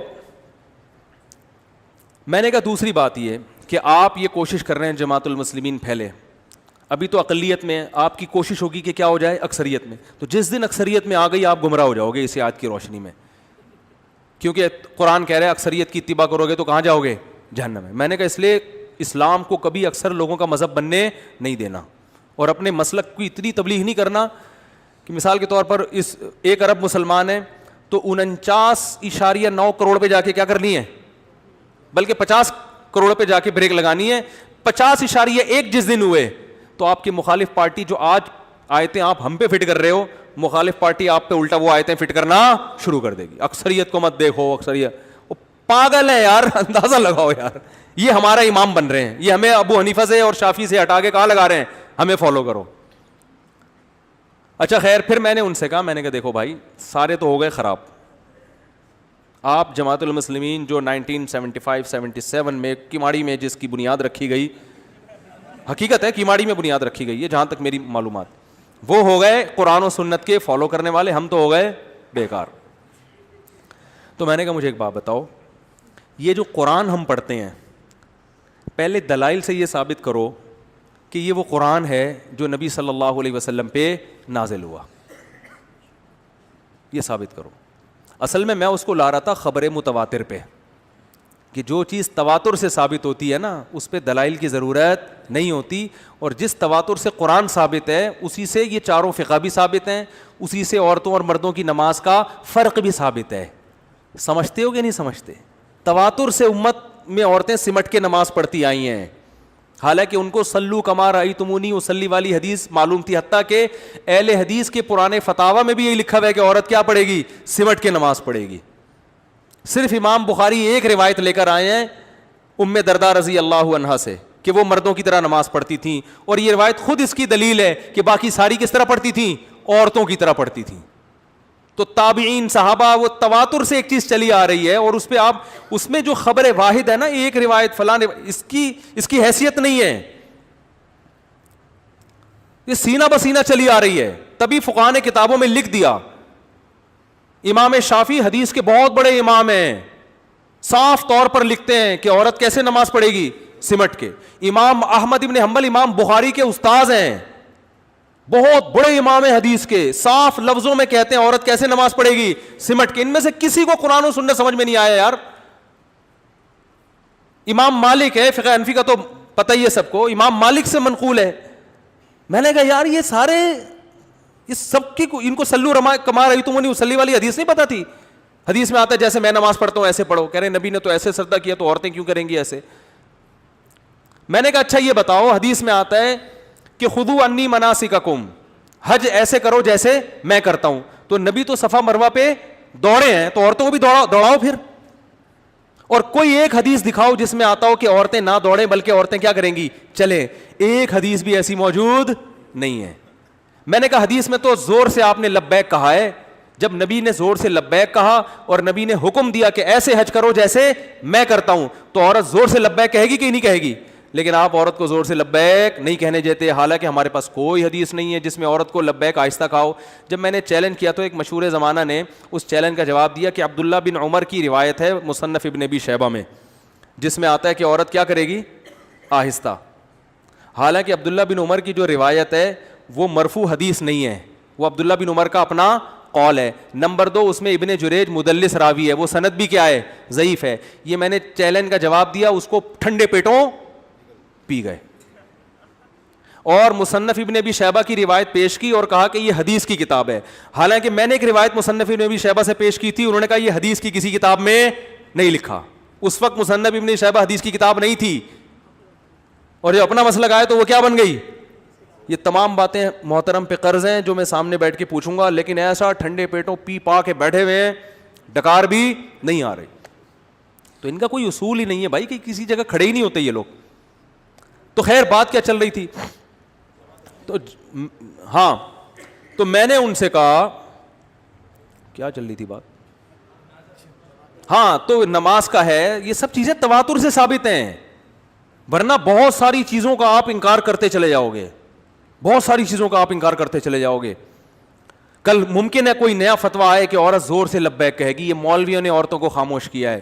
عورت پیدل بھاگے گی صفا مروہ میں, کوئی دلیل دکھاؤ, حدیث دکھاؤ جہاں عورت کو چلنے کا حکم ہو. اور جو بھاگی تھی حضرت ہاجرہ, وہ تو عورت تھیں.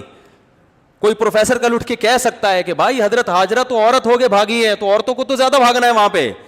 آپ کے پاس اس کو مطمئن کرنے کا کوئی جواب نہیں ہوگا. آپ کہہ سکتے ہو بھائی اس پر تو اجماع ہے, تو وہ کہہ سکتا ہے جب میں نے یہ قول کیا تو اجماع کیا ہو گیا؟ ختم. ٹھیک ہے نا, اب تھوڑی اجماع ہے, پوری امت تھوڑی جمع ہے, یہ تو اجماع ختم ہو گیا نا. 2 منٹ لگتے ہیں اجماع کو ختم کرنے میں, کتنا ٹائم لگتا ہے؟ تو ایسے ہم بھی کہتے ہیں کہ عورت سمٹ کے نماز پڑھے گی, یہ اجماع, صدیوں سے اجماع چلا آ رہا ہے, صدیوں تک کوئی ایک قول بھی اس کے خلاف آپ کو نظر نہیں آئے گا. تو بعد والے قول کا کوئی اعتبار نہیں ہوتا. اچھا بات چل رہی تھی, تو میں نے ان سے کہا یہ ثابت کرو کہ یہ قرآن وہ ہے جو نبی صلی اللہ علیہ وسلم پر نازل ہو. اس نے کہا بھائی یہ تو وہی قرآن ہے, اب دلیل دیکھو, یہ تو بالکل وہی قرآن ہے. میں نے کہا ابے بھائی دلیل کیا ہے؟ کوئی غیر مسلم پوچھ لے کہ ٹھیک ہے میں محمد صلی اللہ علیہ وسلم پر ایمان لاتا ہوں, لیکن مجھے ثابت کرو کہ یہ وہی قرآن ہے جو محمد صلی اللہ علیہ وسلم پر نازل ہوا. اب کوئی لیبارٹری ٹیسٹ تھوڑی ہوگا, کوئی سائنسدان تھوڑی بتائے گا یہ. تو میں نے کہا, اس نے کہا یہ تو تحریف ہو ہی نہیں سکتی, قرآن میں خود لکھا ہوا ہے.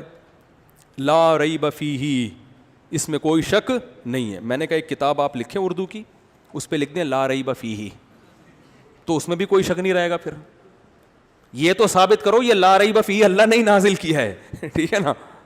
کہہ رہے نہیں قرآن میں آتا ہے انا نحن نزلنا الذکر و انا لہ لحافظون, ہم نے اس قرآن کو نازل کیا, ہم ہی حفاظت کریں گے.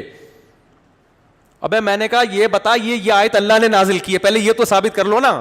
ایسے تو بھائی کوئی قادیانی کوئی کتاب لکھے اور اس میں کہتے کہ ہم نے اس کو نازل کیا اور ہم اس کی حفاظت کریں گے اور یہ اللہ کہہ رہا ہے, تو پہلے یہ تو ثابت کرو کہ یہ پیغمبر پہ نازل بھی ہوئی ہے آیت.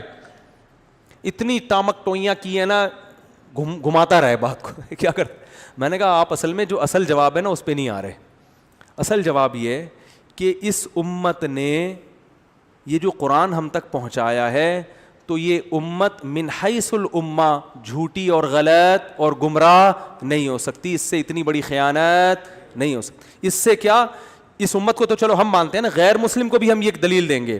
او بھائی اتنے سارے لوگ صدیوں سے جن میں مختلف فرقے ہیں مسلمانوں کے, جو ایک دوسرے کے خلاف توپے لے کے ایک دوسرے پہ فتوے لگا رہے ہیں, الحمد سے لے کے والناس تک جا قرآن کی بات آئے گی تو قرآن سب کا کیا ہے, ایک ہے.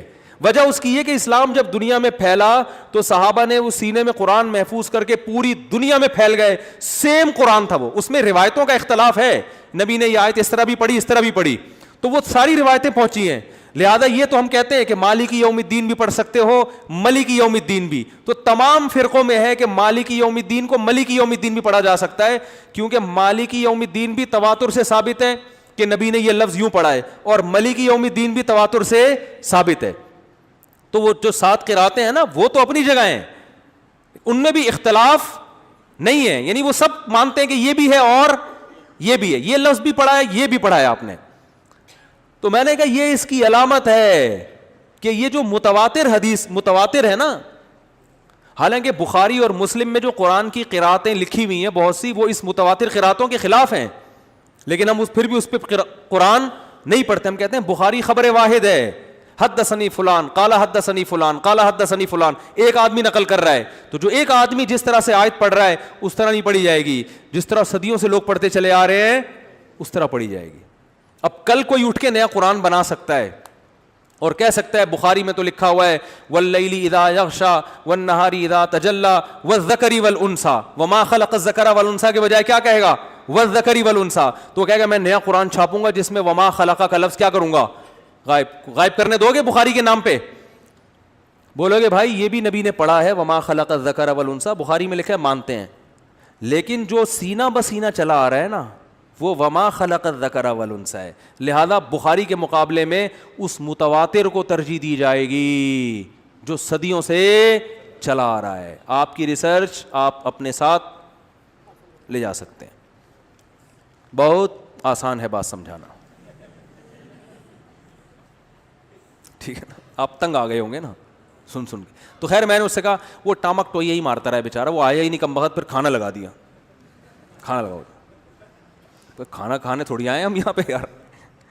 لیکن اس کے بعد دوبارہ محلے میں الحمدللہ آئی نہیں. تو میں ان کو یہ جو اصل وہ آئی نہیں, ورنہ میں آتے تو میں بتاتا کہ متواتر خبر جو ہے نا یہ ایک ایسی دلیل ہے جو صرف مسلمان نہیں بلکہ غیر مسلم بھی, کیونکہ اس کا شمار بھی ایک طرح سے عقلی دلیلوں میں ہوتا ہے. عقل کہتی ہے کہ خبر متواتر غلط نہیں ہو سکتی, عقل کہتی ہے یہ. تو اب عقل سے پتہ چلتا ہے کہ محمد صلی اللہ علیہ وسلم دنیا میں آئے تھے, لاکھوں لوگ جس کو فالو کر رہے ہوں, آپ اس کے وجود کا انکار کر دو ایسا ممکن نہیں ہے. عقل یہ کہتی ہے کہ عیسیٰ ابن مریم دنیا میں آئے تھے, موسیٰ کلیم اللہ دنیا میں آئے تھے, قوم عاد اور قوم سمود کے واقعات قرآن بھی بیان کرتا ہے, تورات بھی بیان کرتی ہے, انجیل بھی, اور یہ تینوں قوموں کو یہود و نصارہ اور اسلام کو ملائیں تو دنیا کی اکثریت آبادی ہے.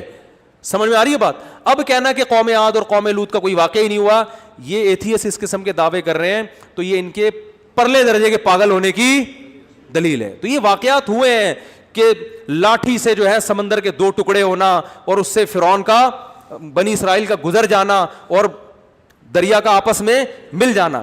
یہ قرآن جب واقعات بیان کر رہا تھا, اگر یہ واقعات نہ ہوئے ہوتے تو یہود و نصارہ مقابلے میں آ کے کھڑے ہو جاتے, کہتے بھائی یہ معاذ اللہ محمد صلی اللہ علیہ وسلم ہمارے پیغمبر موسیٰ کے بارے میں معاذ اللہ کیا کہہ رہے ہیں, غلط کہہ رہے ہیں، کیونکہ یہود تو اپنے باپ دادا سے سنتے چلے آ رہے تھے بھائی موسیٰ سمندر 2 ٹکڑے ہوا، لاٹھی سے یہ ہوا، لاٹھی سے یہ ہوا، اور اتنی بڑی قوم جس نے دنیا پہ حکومت کی ہے.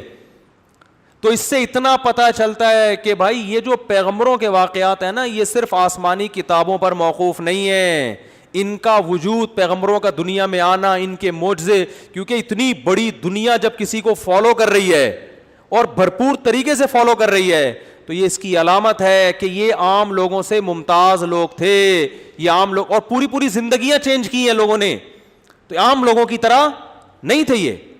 اور ان کے نام پہ سال چل رہے ہیں. 2020 کا مطلب کیا؟ حضرت عیسیٰ علیہ السلام کی پیدائش یا ان کے آسمانوں پہ اٹھائے جانے کے بعد سے کتنے سال ہو چکے؟ تاریخیں اس وقت سے چل رہی ہیں. 1441 ہجری، 1442 ہجری کا مطلب کیا ہے؟ نبی نے جب مکہ سے مدینہ ہجرت کی ہے تو اس وقت مسلمانوں نے اس سال کو کیا سمجھا گیا؟ پہلا سال. تاریخیں اس سے لکھی جا رہی ہیں.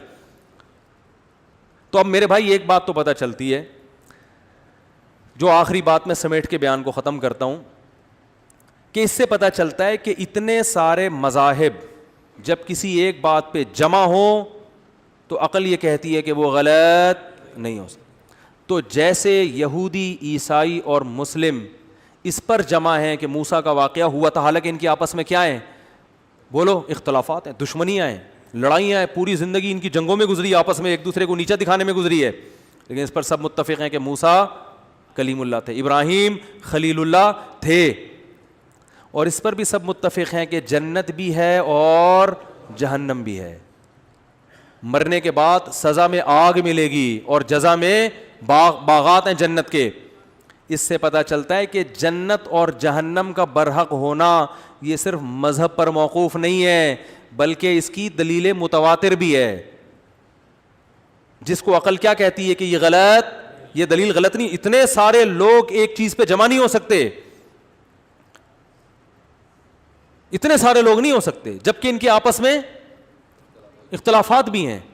لیکن اس چیز پہ میں نے خود انجیل پڑھی ہے، خود تورات پڑھی ہے، آج بھی انجیل اور تورات میں جگہ جگہ جہنم کی آیتیں ہیں. یہود و نصارہ نے کتنی تحریف کی مگر جنت اور جہنم کے کانسیپٹ کو اپنی کتابوں سے نہیں نکال سکتے، کیونکہ جو چیز بہت زیادہ ہوتی ہے اس کو نکالنا ممکن نہیں ہوتا. کتنی جگہوں سے نکالو گے بھائی؟ نہیں آ رہی بات.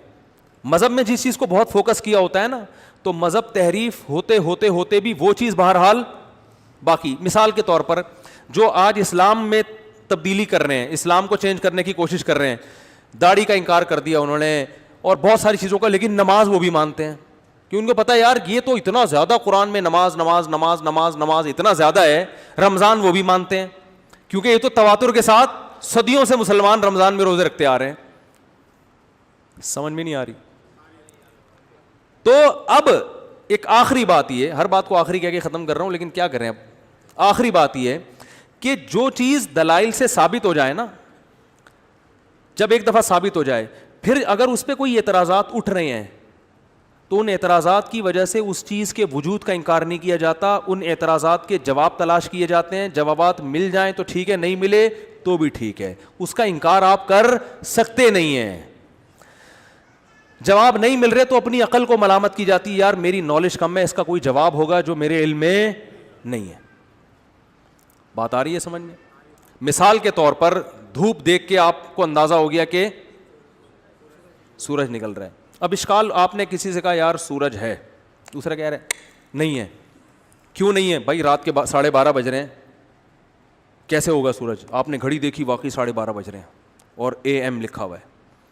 آپ کی کھوپڑی گھومے گی، یار یہ ہو کیا رہا ہے. آپ نے کہا یار میرا لگتا ہے گھڑی کا ٹائم کیا ہے، خراب ہے. اس نے کہا تمہاری گھڑی خراب ہے، وہ والی گھڑی دیکھو، اڑے وہاں بھی 12:30 بج رہے ہیں. آپ کو اشکالات تو ہوں گے نا، یار اس گھڑی میں بھی 12:30، ادھر بھی 12:30، وہ بھی سامنے 12:30، فلانے بھی اشکالات ہوں گے. لیکن اس کی بیس پر آپ یہ نہیں کہو گے کہ سورج نہیں ہے. ٹھیک ہے نا؟ آپ بولو گے بھائی سورج تو روشنی صاف نظر آ رہی ہے، دھوپ نظر آ رہی ہے. تو بہت سارے لوگوں نے، کچھ لوگوں نے آپس میں مکمکا کر کے گھڑیوں کو کیا کر دیا ہے، چینج. یا یہاں یہ ملک ایسا ہے، یہاں جب دن کے 12:30 بجتے ہیں نا، اس کو یہ پیار سے AM کہتے ہیں یہ لوگ. اس کو یعنی یہاں PM کو پیار سے کیا کہا جاتا ہے، اے ایم, اور اے ایم کو پیار سے کیا کہا جاتا ہے؟ P M. اب اس پہ لوگ ہنسیں گے جیسے آپ لوگ ہنس رہے ہو, لیکن آپ کہو گے بھائی اگر میں سورج کا انکار کر دوں تو لوگ زیادہ ہنسیں گے میرے اوپر, ٹھیک ہے نا. گھڑی میں تبدیلی ممکن ہے, سورج ٹائم کا بہت زیادہ پابند ہے, وہ دھاندلی نہیں کر سکتا کہ آج اتفاق سے رات کو 12:30 بجے سورج نکلا ہے. It is impossible. تو میرے بھائی ایسے ہی جو دلیل متواتر سے جو چیز ثابت ہوتی ہے اس کا انکار کرنا یہ پاگل پنے کی علامت ہے. یہ کیونکہ یہ یقینی دلیل ہے, کیونکہ اگر اس کا انکار کرو گے تو پھر ہر چیز مشکوک ہو جائے گی, پھر ہر بات, پھر ورلڈ ٹریڈ سینٹر مشکوک ہو جائے گا, پھر قائد اعظم مشکوک ہو جائیں گے, پھر پتہ نہیں یار یہ پاکستان کی ہسٹری جو پڑھائی جاتی ہے, بہت سے لوگ ایسے باولے آپ کو ملیں گے مارکیٹ میں جو اتنا زیادہ اسٹڈی کر کر کے نا ہر چیز کو کیا ہو جاتے ہیں, وہ پاگل ہو جاتے ہیں. یار یہ پتہ نہیں یہ فارمی چکن سے کینسر تو نہیں ہو رہا کہیں, مجھے نہیں پتا ہو رہا ہے کہ نہیں ہو رہا. یار یہ پانی میں کیا کوئی قطرے وطرے تو نہیں یہودیوں نے ملا دیے نیسلے میں, اس سے کہیں مسئلہ تو نہیں خراب ہو رہا, چلو پانی سے نکلے. یار وہ جو آج کل پاپڑ مل رہے ہیں سنے سے کینسر پھیل رہا ہے, میں کہتا ہوں تو ویسے ہی مر جائے گا بھائی, تھوڑے دنوں میں تو کیا ہو جائے گا, ویسے ہی مر جائے گا. ہو سکتا ہے پھیل رہا ہوں, مجھے نہیں پتا, کہیں آپ کھانا نہ شروع ہو اپنی ذمہ داری پہ, مجھے نہیں پتا, میں یہ میری فیلڈ نہیں ہے. تو وہ ہر چیز کو کیا ہے, شک, ہر چیز میں کیا ہو رہا ہے, شک پیدا ہو رہا ہے کہ یار یہ پتہ نہیں, اور پھر یہ شک بڑھتے بڑھتے بڑھتے بڑھتے پھر قائد اعظم پہ آئے گا. ٹھیک ہے, یار یہ پتہ نہیں پیدا ہوئے بھی تھے کہ نہیں, یہ لوگوں نے ہمیں الو تو نہیں بنایا ہوا. یار پاکستان اسلام کے نام پہ بنا تھا, ایسا تو نہیں ہے ڈرامے بازی ہو. پھر پاکستان بنا بھی تھا کہ نہیں بنا تھا, آپ نے, میں نے تو دیکھے ایسے وہمی. یہ تو ابھی تو میں بہت ایکسٹریم اس پہ پہنچا ہوا ہوں نا, لیکن اس سے کم درجے کے بہرحال ہوتے ہیں جن کا انجام بالآخر یہی ہوتا ہے. یہاں تک کہ ایک نوبت ایسی بھی آتی ہے کہ ان کو لگتا ہے کہ یار یہ دنیا حقیقت بھی ہے, یہ محض خواب ہے. ایسے لوگ بھی دنیا میں پیدا ہوئے ہیں, اور ایک فرقہ گزرا ہے باقاعدہ کہ یہ جو ہم ایک دوسرے کو دیکھ رہے ہیں یہ نہیں ہے, ڈرامہ ہے, یہ سب ہمارے تخیلاتی دنیا میں ہو رہا ہے, خیالی دنیا. حقیقت میں نہ ستار بھائی ہیں, نہ جمشید ہے. وہ کہہ رہے ہیں جیسے خواب میں آپ کو نظر آتا ہے حقیقت نہیں ہوتی, تو یہ بھی خواب ہے اور حقیقت کا اس سے کوئی تعلق نہیں ہے. تو یہ باولے ہونے کی کا ایکسٹریم لیول پہ پہنچے ہوئے ہیں یہ. تو کہہ رہے ہم جو کہتے ہیں نا یہ قائد اعظم آئے, یہ سب یہ دنیا خواب ہے, یہ وہ حقیقت نہیں ہے کچھ بھی. یہ تو ہمارے دماغ کا ایک فطرت نے کچھ دماغ میں ایسے کچھ کیا ہے کہ جو ہم کو سب کچھ لگ رہا ہے, حقیقت میں کچھ بھی نہیں ہے. تو ان کے ایک تھپڑ لگائیں آپ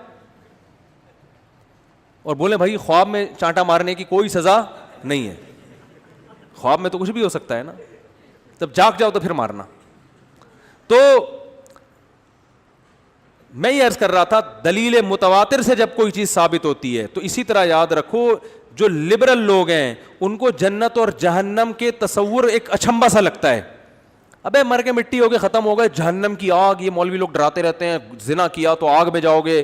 او بھائی یہ مولانا نہیں ڈرا رہا, یہ دنیا کی 3 بڑی قومیں کا اجماع ہے اس پر, اور جتنی آسمانی کتابیں دنیا میں آئی ہیں جن کی نسبتیں انتہائی مبارک لوگوں کی طرف ہیں, جن کو لوگوں نے فالو کیا ہے, اچھائی میں فالو کیا ان کو, ان سب کا اس پر کیا ہے, اتفاق ہے. اور ان کے پاس ایسی پاور تھی کہ انہوں نے دنیا کی اتنی بڑی آبادی کو اپنے پیچھے چلایا ہے. ورنہ 2 نمبر آدمی کے پیچھے اول تو پڑھے لکھے لوگ کبھی نہیں چلتے, 2 نمبر لوگ ہی چلتے ہیں, اور اتنی بڑی اکثریت ان کے ساتھ ہو نہیں سکتی. یہ جو ہمیں لگتا ہے نا 2 نمبر آدمی کا حلقہ اتنا بڑا ہے, وہ ٹوٹل اتنا ہی ہوتا ہے, جتنے مریدین ہو گئے ہوں تو اس وقت آ گئے ہوتے ہیں وہ, ٹھیک ہے نا. باقی کوئی دوسری گلی میں کوئی پوچھتا بھی نہیں ہے ان کو. لوگ مجھے ممکن ہے کہ یار وہ جو فلاں پیر صاحب کا تو اتنا بڑا حلقہ ہے, وہ بھائی آبادی کے لحاظ سے اتنا بڑا نہیں ہے, وہ ٹوٹل یہی ہے. ٹوٹل کیا ہے, یہی ہے. جیسے ایک عدالت میں کیس ہوا 2 مختلف فرقوں کا نا, تو ایک نے دعویٰ کیا کہ ہم برحق ہیں, ہماری اکثریت ہے, دوسرے نے کہا نہیں ہماری اکثریت ہے. تو عدالت نے پوچھا آپ ثابت کریں کہ آپ کی اکثریت ہے. انہوں نے کہا ہمارے دیکھو فلاں جگہ بھی جھنڈا لگا ہوا ہے, فلاں بھی ہمارا جگہ جھنڈا لگا ہوا ہے, فلاں بھی ہمارے یہاں وہ خاص کلر کے لوگ ہیں, خاص کلر کا ڈریس ہے, وہ سب ہمارے ہیں. جب ان کی باری انہوں نے کہا اس کے علاوہ سب ہمارے ہیں. جن کا یہ کلر نہیں ہے اس کے ساتھ اس کے کیا ہے. تو یہ کلر والے لوگ تو آپ کو بہت لگ رہے ہیں کلرفل, لیکن جو نارمل ڈریس میں گھوم رہے ہیں وہ سارے وہ ہیں جو یہ نہیں ہیں. ٹھیک ہے نا, تو ان کے مقابلے میں یہ کچھ بھی نہیں ہے. تو یہ جتنے فرقے ہیں نا, فرقوں کے نام پہ کام کر رہے ہیں, جتنے جاہل پیر ہیں, ان کے لوگوں کے مخصوص ڈریس ہوتے ہیں, مخصوص طور طریقے, مخصوص قسم کی ٹوپیاں, مخصوص قسم کے پجامے. تو اس پجاموں سے نکلے ہوئے لوگ آپ کو زیادہ نظر آئیں گے, ان پجاموں میں کورڈ آپ کو تھوڑے نظر آئیں گے. تو یہ ٹوٹل یہی ہے, ٹھیک ہے نا.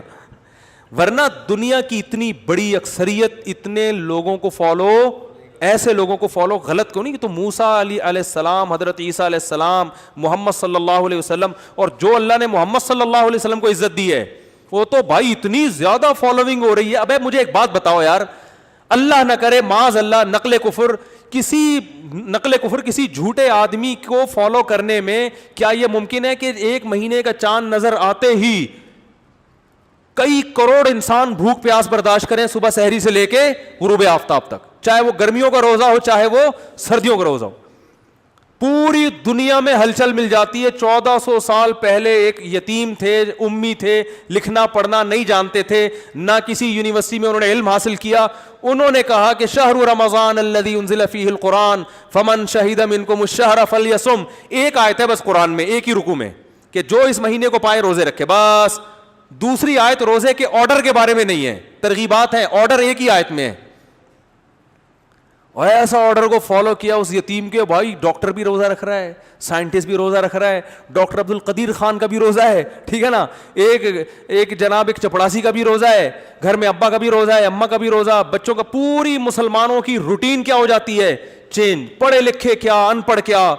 عقل کہتی ہے بھائی یہ کسی ایسے شخص کو فالو نہیں کیا جا سکتا جس کی باتیں ان لاجیکل ہوں یا وہ خود گمراہ ہو. یہ چل نہیں سکتا مارکیٹ میں. ایسا آدمی جو گمراہ آدمی ہوتا ہے نا, وہ مارکیٹ میں چل نہیں سکتا.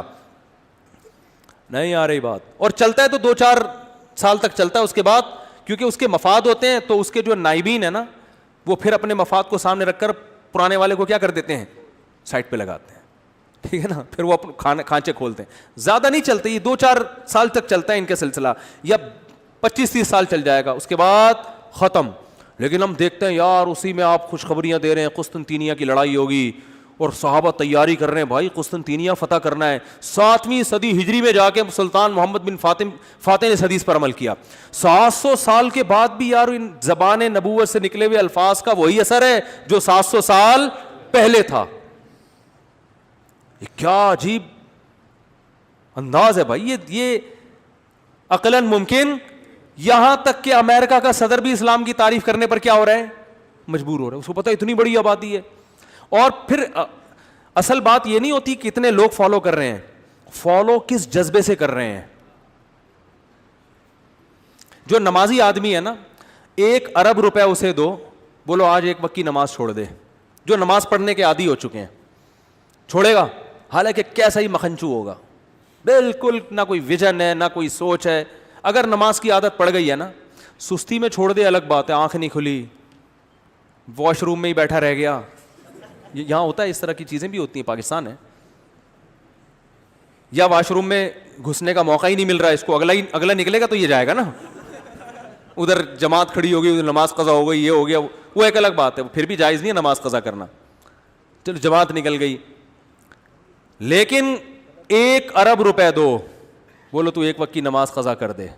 کیسا ہی نالائق مسلمان ہوگا, میرے جیسا نالائق ہو, کہے گا بھائی یار 1 ارب لے کے نماز, ویسے چھوڑ دے ایک الگ بات ہے, اول تو انشاءاللہ ویسے بھی نہیں چھوڑیں گے, یار 1 ارب روپے لے کے نماز ایک وقت کی قضا, یہ ممکن؟ تو اتنا کانفیڈنس, اتنا یقین کسی جھوٹے پیغمبر پر نہیں ہو سکتا, ناممکن. 2-4 لوگ کر سکتے ہیں, مرید ہوتے ہیں, بہت سے لوگوں کے عقیدت مند ہوتے ہیں, قربانیاں بھی دے دیتے ہیں, 4, 6, 8, 10 خاص مخصوص پجاموں کے اور مخصوص کرتوں شلواروں کے لوگ ہوتے ہیں. نارمل عام پبلک نہیں. اسلام عام پبلک کا مذہب ہے, عام لوگوں کا مذہب ہے, اپیل کرتا ہے عام لوگوں کو, اس کی باتیں لاجیکل ہیں. قرآن دیکھو الحمد سے لے کے والناس تک, ان لاجیکل بات ایک بھی نہیں ہے قرآن میں. ایک بات ایسی نہیں ہے جو, وہ تو ہم لوگوں نے بنا دی ہیں الٹ پٹانگ چیزیں, مارکیٹ میں لا کے استخارے نکال کے لوگوں کو بتا رہے ہیں, نیلا آ گیا تو کر لے, پیلا آ گیا تو چھوڑ دے. یہی ہو رہا ہے نا استخاروں میں. شو روم کھولنا ہے گاڑیوں کا, مجھ سے لوگ, میں نے استخارہ نکالا ہے. ابے میں نے کہا شو روم کا چل رہا ہے اگر گاڑیوں کا بزنس تو کر لے بھائی, تو شو روم کھول لے. نہیں چل رہا تو پھر اب استخارے میں دسمبر میں برف بیچنا آ گیا تو بیچو گے. استخارے کی اپنی ویلیو ہے, میں اس کا منکر نہیں ہوں, لیکن وہ جائز استخارہ, وہ ابھی ٹاپک نہیں ہے. تو ان لاجیکل بات جو وہ تو ہم اور آپ کرتے ہیں نا, لیکن قرآن کی باتیں دیکھو یار, ایک بات بھی لاجیکل نہیں ہے. ایسی تہذیب سکھا رہا ہے, ایسی تہذیب. آج میرا بیان تھا ایک اسکول میں, بہت سارے پرائیویٹ اسکولوں کے لڑکے جمع ہوئے تھے, بچے اور بچیاں. تو ان میں مجھے انہوں نے کہا کہ آپ نے, میں 5 منٹ کی بات کی, اس میں نے ان کو بتایا کہ آپ کو جو ٹاپک پڑھائے جا رہے ہیں نا یہ کافی نہیں ہے, ان کے علاوہ کچھ مزید ٹاپک ہیں جن کی آپ کو ضرورت ہے, لیکن وہ نہ فزکس میں, نہ کیمسٹری میں, نہ میتھ میں, حالانکہ وہ معاشرے کی سب سے زیادہ ضرورت ہے, وہ آپ کو انسان کا بچہ بنانا. اس اسٹائل ہمارا یہی تھا. بچے تھے نا وہ تو اسکول کالج کے, روحانی بچے تو کہہ سکتے ہیں نا ان کو. تو میں نے کہا آپ کو کیا بنانا ہے؟ انسان کا بچہ. میں نے کہا وہ صرف قرآن بنا رہا ہے آپ کو. وہ کون بنا رہا ہے؟ وَيُطْعِمُونَ الطَّعَامَ عَلَىٰ حُبِّهِ مِسْكِينًا وَيَتِيمًا وَأَسِيرًا. ہمارے نیک بندے میری محبت میں مسکینوں کو, یتیموں کو اور قیدیوں کو کھانا کھلاتے رہتے ہیں. انما نطعمکم لوجہ اللہ. اور جب کھلاتے ہیں تو ان سے کہتے ہیں ہم تمہیں اللہ کو خوش کرنے کے لیے کھلا رہے ہیں. لا نرید منکم جزاء ولا شکورا. ہم تم سے اس کا بدلہ اور شکریہ نہیں مانگتے, تھینک یو کا لفظ بھی ہمیں اس کے بدلے میں نہیں چاہیے. ایسی خاندانی تربیت کون کر رہا ہے؟ اسلام کر رہا ہے, اور صرف پریکٹیکلی کر کے دکھایا ہے, خالی پیلی نہیں ہے. ہم نے علماء صلحاء کو دیکھا ہے, سخاوت کے دریا ہیں, ایسا خرچ کرتے ہیں آدمی کی عقل حیران ہو جاتی ہے, ایسا خرچ کرتے ہیں. اور قرآن کی جو آیتیں ہیں, یصلون ما امر اللہ بہ ان یوصل. ایک صحابی کا واقعہ اس وقت ذہن میں, ہاں غالباً مغیرہ بن شعبہ رضی اللہ تعالیٰ عنہ کا تھا. کس کا واقعہ وہ ذہن سے نکل گیا, بڑا دلچسپ واقعہ تھا کاروبار میں سچ بولنے کا. دوبارہ انشاءاللہ میں اس کو دیکھتا ہوں, میرے پورا واقعہ اس وقت ذہن میں نہیں ہے, پھر بتاؤں گا انشاءاللہ. تو صحابہ کی تجارتوں کے باقی, ابھی جو مسلمان کرپٹ ہے نا وہ حکمرانوں کی وجہ سے ہے, سمجھ رہے ہو؟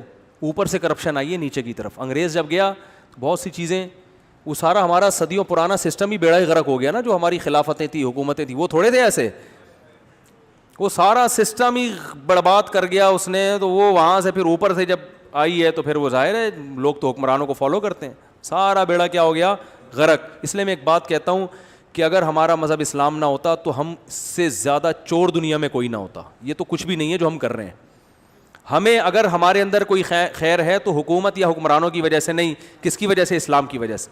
اور گورے کے اندر اگر کوئی خامی ہے تو اسلام نہ ہونے کی وجہ سے ہے. نہیں آ رہی بات؟ ان کی اگر کوئی خوبیاں ہیں مذہب کی وجہ سے نہیں, بلکہ حکمرانوں کے ڈنڈے کی وجہ سے, سسٹم کی وجہ سے. سسٹم بہت ٹائٹ کر دیا انہوں نے نا, کیونکہ ضرورت ایجاد کی ماں ہے. ان کو پتا تھا مذہب تو ہے ہی نہیں, اب ان کو انسان کا بچہ بنانا پڑے گا, بہت زیادہ تربیت, لا مضبوط کرنا پڑے گا. تھوکنے پر پابندی. وہ ہانگ کانگ میں ایک خاتون کو میں نے دیکھا, کتے نے کہیں گندگی کی ہے تو وہ ٹیشو سے دھو رہی ہیں پانی سے باقاعدہ. فٹ پاتھ کیا ہو رہا ہے؟ میں نے کہا سلوٹ ہے اس خاتون کو, صفائی کی انتہا ہے. انہوں نے کہا انتہا نہیں ہے, کیمرے لگے ہوئے ہیں. میں نے کہا یار اتنی نیک خاتون, کتا پوٹی کر رہا ہے, اسے آپ صاف کر کے باقاعدہ. ہم سینیٹائزر سے ہاتھ صاف نہیں کر رہے, گورنمنٹ کہہ کے تھک گئی ہمیں اور یہ کتے کی پوٹیاں سینیٹائزر سے صاف ہو رہی ہیں. انہوں نے کہا بھائی ایسی ٹائٹ پینلٹی لگتی ہے کہ اس کی طبیعت خوش ہو جائے گی. تو لا ہے ہمارے یہاں, کیا ہے؟ کچرا کنڈی کا لا ہے. کل میں نے ایک صاحب کو دکھایا, اتنا کچرا یہاں پڑا ہوا ہے. میں نے کہا یہاں لگانا چاہیے, کچرا پھینکنا منع ہے. تو میں نے جب غور سے دیکھا اتنا موٹا موٹا لکھا ہوا تھا کچرا پھینکنا منع ہے. سب سے زیادہ محلے کا کچرا وہاں پر ہے, سب سے زیادہ محلے کا کچرا وہاں ہے. کیونکہ لوگ کہتے ہیں جب یہاں منع ہے ادھر ہی پھینکنا ہے. اب اسٹائل ہے بھائی, پتہ چلے گا, ڈرتے تھوڑی ہیں کسی سے اور کیا. یہاں منع نہیں ہے کوئی مسئلہ نہیں ہے, کرتے ہیں, فیشن ہے. پولیس آپ کو روکے گی سگنل توڑتے ہوئے, دھکا دیتے ہوئے چلے جانا پولیس کو. اور شو کیا کرتا ہے, میں کسی سے ڈرتا مرتا نہیں, میرے تعلقات اتنے. ابے پولیس والے کیا ہوتے ہیں. ایک صاحب جرمنی سے آئے, وہ سگنل توڑ کے نکل گئے. میں نے کہا آپ کیوں توڑ رہے ہو سگنل؟ کہہ رہا ہے ڈرتا ورتا نہیں ہوں. میں نے کہا یا تو آپ جرمنی سے نہیں آئے, یا آپ اتنے ٹائٹ قسم کے پاکستانی ہو کہ جرمنی میں رہنے کے باوجود بھی آپ میں کوئی تبدیلی نہیں آئی ہے. ٹھیک ہے نا, کیونکہ میں نے تو اکثر دیکھا ہے جو وہاں سے لوگ آتے ہیں تھوڑا سا قانون کو فالو کر لیتے ہیں. تو ہمارے یہاں یہ سب چیزیں اوپر سے آئی ہیں. اوپر سے کرپشن اتنی دیکھی, وہ 5 ارب کھا گیا, وہ 6 ارب ڈالر کھا گیا, وہ اسٹیل مل پی گیا. اسٹیل مل ایک ڈونگے میں ڈالی, ایسے پی ہے کہ نہیں پی بتاؤ؟ پوری اسٹیل مل یار, جو ہمارا اتنا بڑا سرمایہ تھا, اف.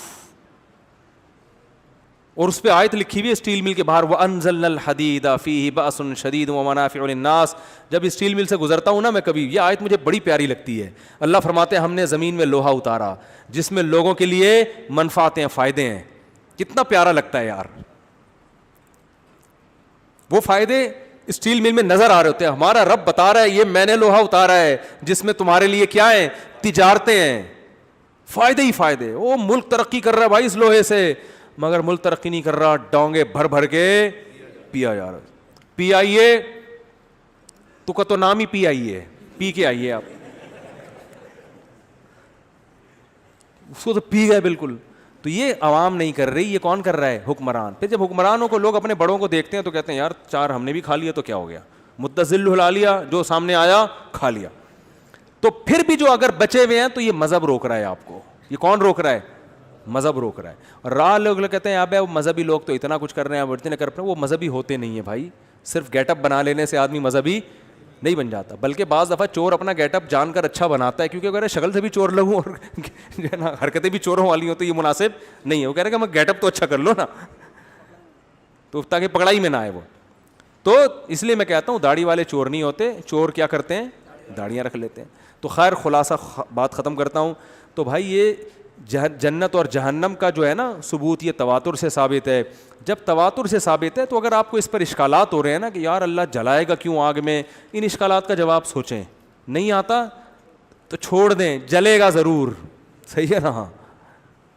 آگ اللہ نے بنائی ہے نافرمانوں کے لیے, کیونکہ اللہ سزا دے گا کس کے حساب سے, اپنے حساب سے. اور اللہ کامیاب ہونے والوں کو معمولی نعمت نہیں دے گا. وہ اللہ ہے بھائی, وہ اللہ ہے. یہ تھوڑی کہ ایک شیلڈ پکڑا دی, آپ دنیا کے امتحان میں کامیاب ہوئے, آپ زنا سے بچے, آپ بدنظری سے بچے, آپ نے بوڑھی ماں کا احترام کیا, آپ نے بوڑھے باپ کی کڑوی کسیلی اللہ کے لیے برداشت کی, آپ نے غریبوں کو, یتیموں کو, مسکینوں کو کھانا کھلایا, کس کے لیے, اللہ کے لیے.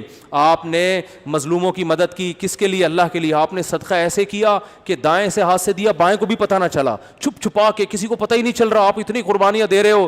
تو قیامت میں اللہ آپ کو ایک شیلڈ پکڑا دے گا کہ چلو جی اس کی تصویر لو, شیلڈ لو, ہاں چلو شاباش جاؤ.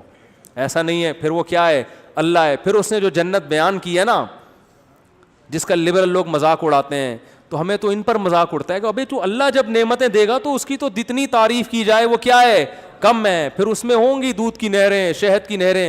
اور یہ جو اللہ نے دودھ شہد کی اور یہ جو نہریں ذکر کی ہے نا, اور حوریں اور باغات, شاہ ولی اللہ محدث دہلوی رحمۃ اللہ نے بڑی پیاری بات لکھی ہے. انہوں نے فرمایا کہ قرآن نے جو جنت کو ڈیفائن کیا ہے نا, وہ اس لحاظ سے ڈیفائن کیا کہ 1400 سال اور قیامت تک آنے والے انسانوں کو سمجھ میں آ جائے. اس لیے قرآن نے کامن چیزوں کو بیان کیا ہے. لیکن اس کا مطلب یہ نہیں ہے کہ جنت میں صرف یہ ہوگا. جنت ہے عیاشی کی جگہ, کیونکہ اللہ کی طرف سے انعام ہے. تو اب چونکہ پہلے مصداق, اولین مصداق اس کے عرب تھے, وہ بدو تھے, ٹھیک ہے نا, اور وہ سائنس سے واقف بھی نہیں تھے, تو ان کو بتایا گیا تاکہ پہلے ان کی سمجھ میں آئے گی. تو وہ چیزیں بیان کی گئی ہیں جو اس وقت بھی عیش و عشرت کی تھی اور قیامت تک کیا ہوں گی, عیش و عشرت. کیونکہ بہت سے لوگ نا لبرل یہ کہتے ہیں بھائی یہ تو دیسی چیزیں ہیں ساری, آج کل تو جدید آج گھوڑے تھوڑی چاہیے ہمیں, آج تو ہمیں عیش و عشرت کے لیے جانا ہوتا ہے, ہم جہاز میں جاتے ہیں. تو جنت میں جہاز کا تذکرہ تو ہے نہیں. تو بھائی وہ چیزیں بیان کی ہیں جو ہر دور میں انسان کو محبوب رہتی ہیں. باغات ہر دور میں انسان کے لیے کیا ہیں, محبوب. نہریں, وہ میں ناران کاغان بھی گیا ہوں, سوات مردان بھی گیا ہوں, مجھے شوق ہے بہت گھومنے پھرنے کا. تو جن باغات میں پانی ہوتا ہے نا, آبشاریں, ان کی بیوٹی میں اور بغیر آبشاروں والے باغات کی بیوٹی میں زمین آسمان کا فرق ہوتا ہے. مری کے باغات بھی ہیں, آبشاریں نہیں ہیں. ناران کاغان جاؤ, سیف الملوک اپنی ذمہ داری پہ جاؤ, اوپر جب آدمی جاتا ہے تو قل شریف پڑھ کے جاتا ہے وہ. تو کیا خوبصورت آبشاریں ہیں یار, کیا بہترین. گرمیوں میں جائیں آپ اپنے خرچے پہ, تو کتنا مزہ آتا ہے بھائی. تو اسی میں انسان تھوڑی دیر کے لیے تصور کر لے یار اس سے بھی زیادہ ہوگا, اس سے بھی زیادہ ہوگا. پھر اس میں لبرل لوگ حوروں کا بڑا مذاق اڑاتے ہیں, کہہ رہے ہیں یہ مولوی لوگوں نے حوروں کے چکر میں ڈالا ہوا ہے لوگوں کو. حوروں کے بھائی جتنا آپ چکر میں ہو نا اتنا مولوی لوگ نہیں ہوتے. آپ کے تو نائٹ کلب کے بغیر آپ کا تو گزارا نہیں ہے. آپ کو تو ایک مہینے عورت نہ ملے آپ تو ٹینشن سے مر جاؤ. مولوی بیچارے نے کسی نے 25 سال میں شادی کی, کسی نے 35 سال میں, اب تو اسی طرح ہو رہا ہے. ترغیبات تو ہم دے رہے ہیں لیکن ہوتی تو وہ 35 سال تک صبر کر کے بیٹھا ہوا ہوتا ہے. آپ 1-2 مہینے صبر کر کے دکھاؤ نا. آپ زیادہ ٹھرکی ہو, دنیا میں صبر نہیں ہو رہا آپ سے کہ بھائی صبر کرو اللہ آخرت میں اس سے زیادہ دے دے گا. آپ کو صبر نہیں ہو رہا اور آپ اللہ کی آیتوں کا انکار کر رہے ہو. جو صبر کرے گا اللہ اسے اس سے کروڑا گنا زیادہ دے گا. کیونکہ مرد کے لیے عیش و عشرت کی نیچرل چیز کیا ہے بھائی, یہ باغات ہونے کے ساتھ اگر اس کو بیویاں نہ ملے, وہاں پہ خوبصورت عورتیں نہ ملیں, اس کے ہم مزاج نہ ملیں, تو بھائی مجھے ایک بات بتاؤ, دنیا میں پاگل سے پاگل بھی کہے گا مجھے جھونپڑی دے دو, ٹھیک ہے نا, ایک اچھی سی بیوی کے ساتھ, کہے گا کہ نہیں کہے گا؟ تو اللہ تعالیٰ انسانوں کے جذبات کا خیال کیوں نہیں کرے گا بھائی؟ جب اس نے دنیا میں مرد کے لیے عورت بنائی ہے تو جنت میں نہیں بنا سکتا وہ؟ تو یہ لبرل لوگ بڑا مذاق اڑاتے ہیں, مولویوں نے حوروں کے چکر میں ڈالا ہے. مولویوں نے نہیں ڈالا بھائی, تورات میں بھی ہے, انجیل میں بھی ہے, موسیٰ کے کلام میں بھی ہے, حضرت عیسیٰ کے کلام میں بھی. قرآن کیا کہتا ہے؟ صحف ابراہیم و موسیٰ. بعض باتیں قرآن نے کی, قرآن نے کہا صرف قرآن کا دعویٰ نہیں ہے, یہ ابراہیم کو جو صحیفے دیے گئے تھے ان میں بھی ہے, اور موسیٰ کو جو صحیفے دیے گئے تھے وہ ان میں بھی ہے. سارے صحیفوں میں یہ باتیں. تو اس لیے خوش قسمت آدمی ان نعمتوں کو سن کر اللہ کے لیے قربانی دیتا ہے اور ان نعمتوں کی طرف لپکنے کی کوشش کرتا ہے, اور بدقسمت باتیں بناتا رہ جاتا ہے اور وہ خود بہت بڑا عیاش ہوتا ہے. صحیح ہے نا؟ اور یہ قرآن نے جو نعمتیں بیان کی ہے نا آخرت کی, کہ حوریں ملیں گی, باغات ملیں گے, یہ عیاش لوگوں کے لیے نہیں, یہ راتوں کو اٹھ کے اللہ کے سامنے رونے والوں کے لیے, نائٹ کلبوں میں جانے والوں کے لیے نہیں. تو قرآن نائٹ کلب کی نفی کر رہا ہے اور عبادت کو, رشتہ داری جوڑنے کو اور غریبوں کو کھانا کھلانے کو کیا کر رہا ہے؟ پروموٹ کر رہا ہے, خیر کو پھیلا رہا ہے. آپ اس خیر کو روک رہے ہو اور عیاشی کو پھیلا رہے ہو, اور کام کیا کر رہے ہو؟ جو خیر پھیلا رہے ہو ان کو عیاش کا نام دے رہے ہو.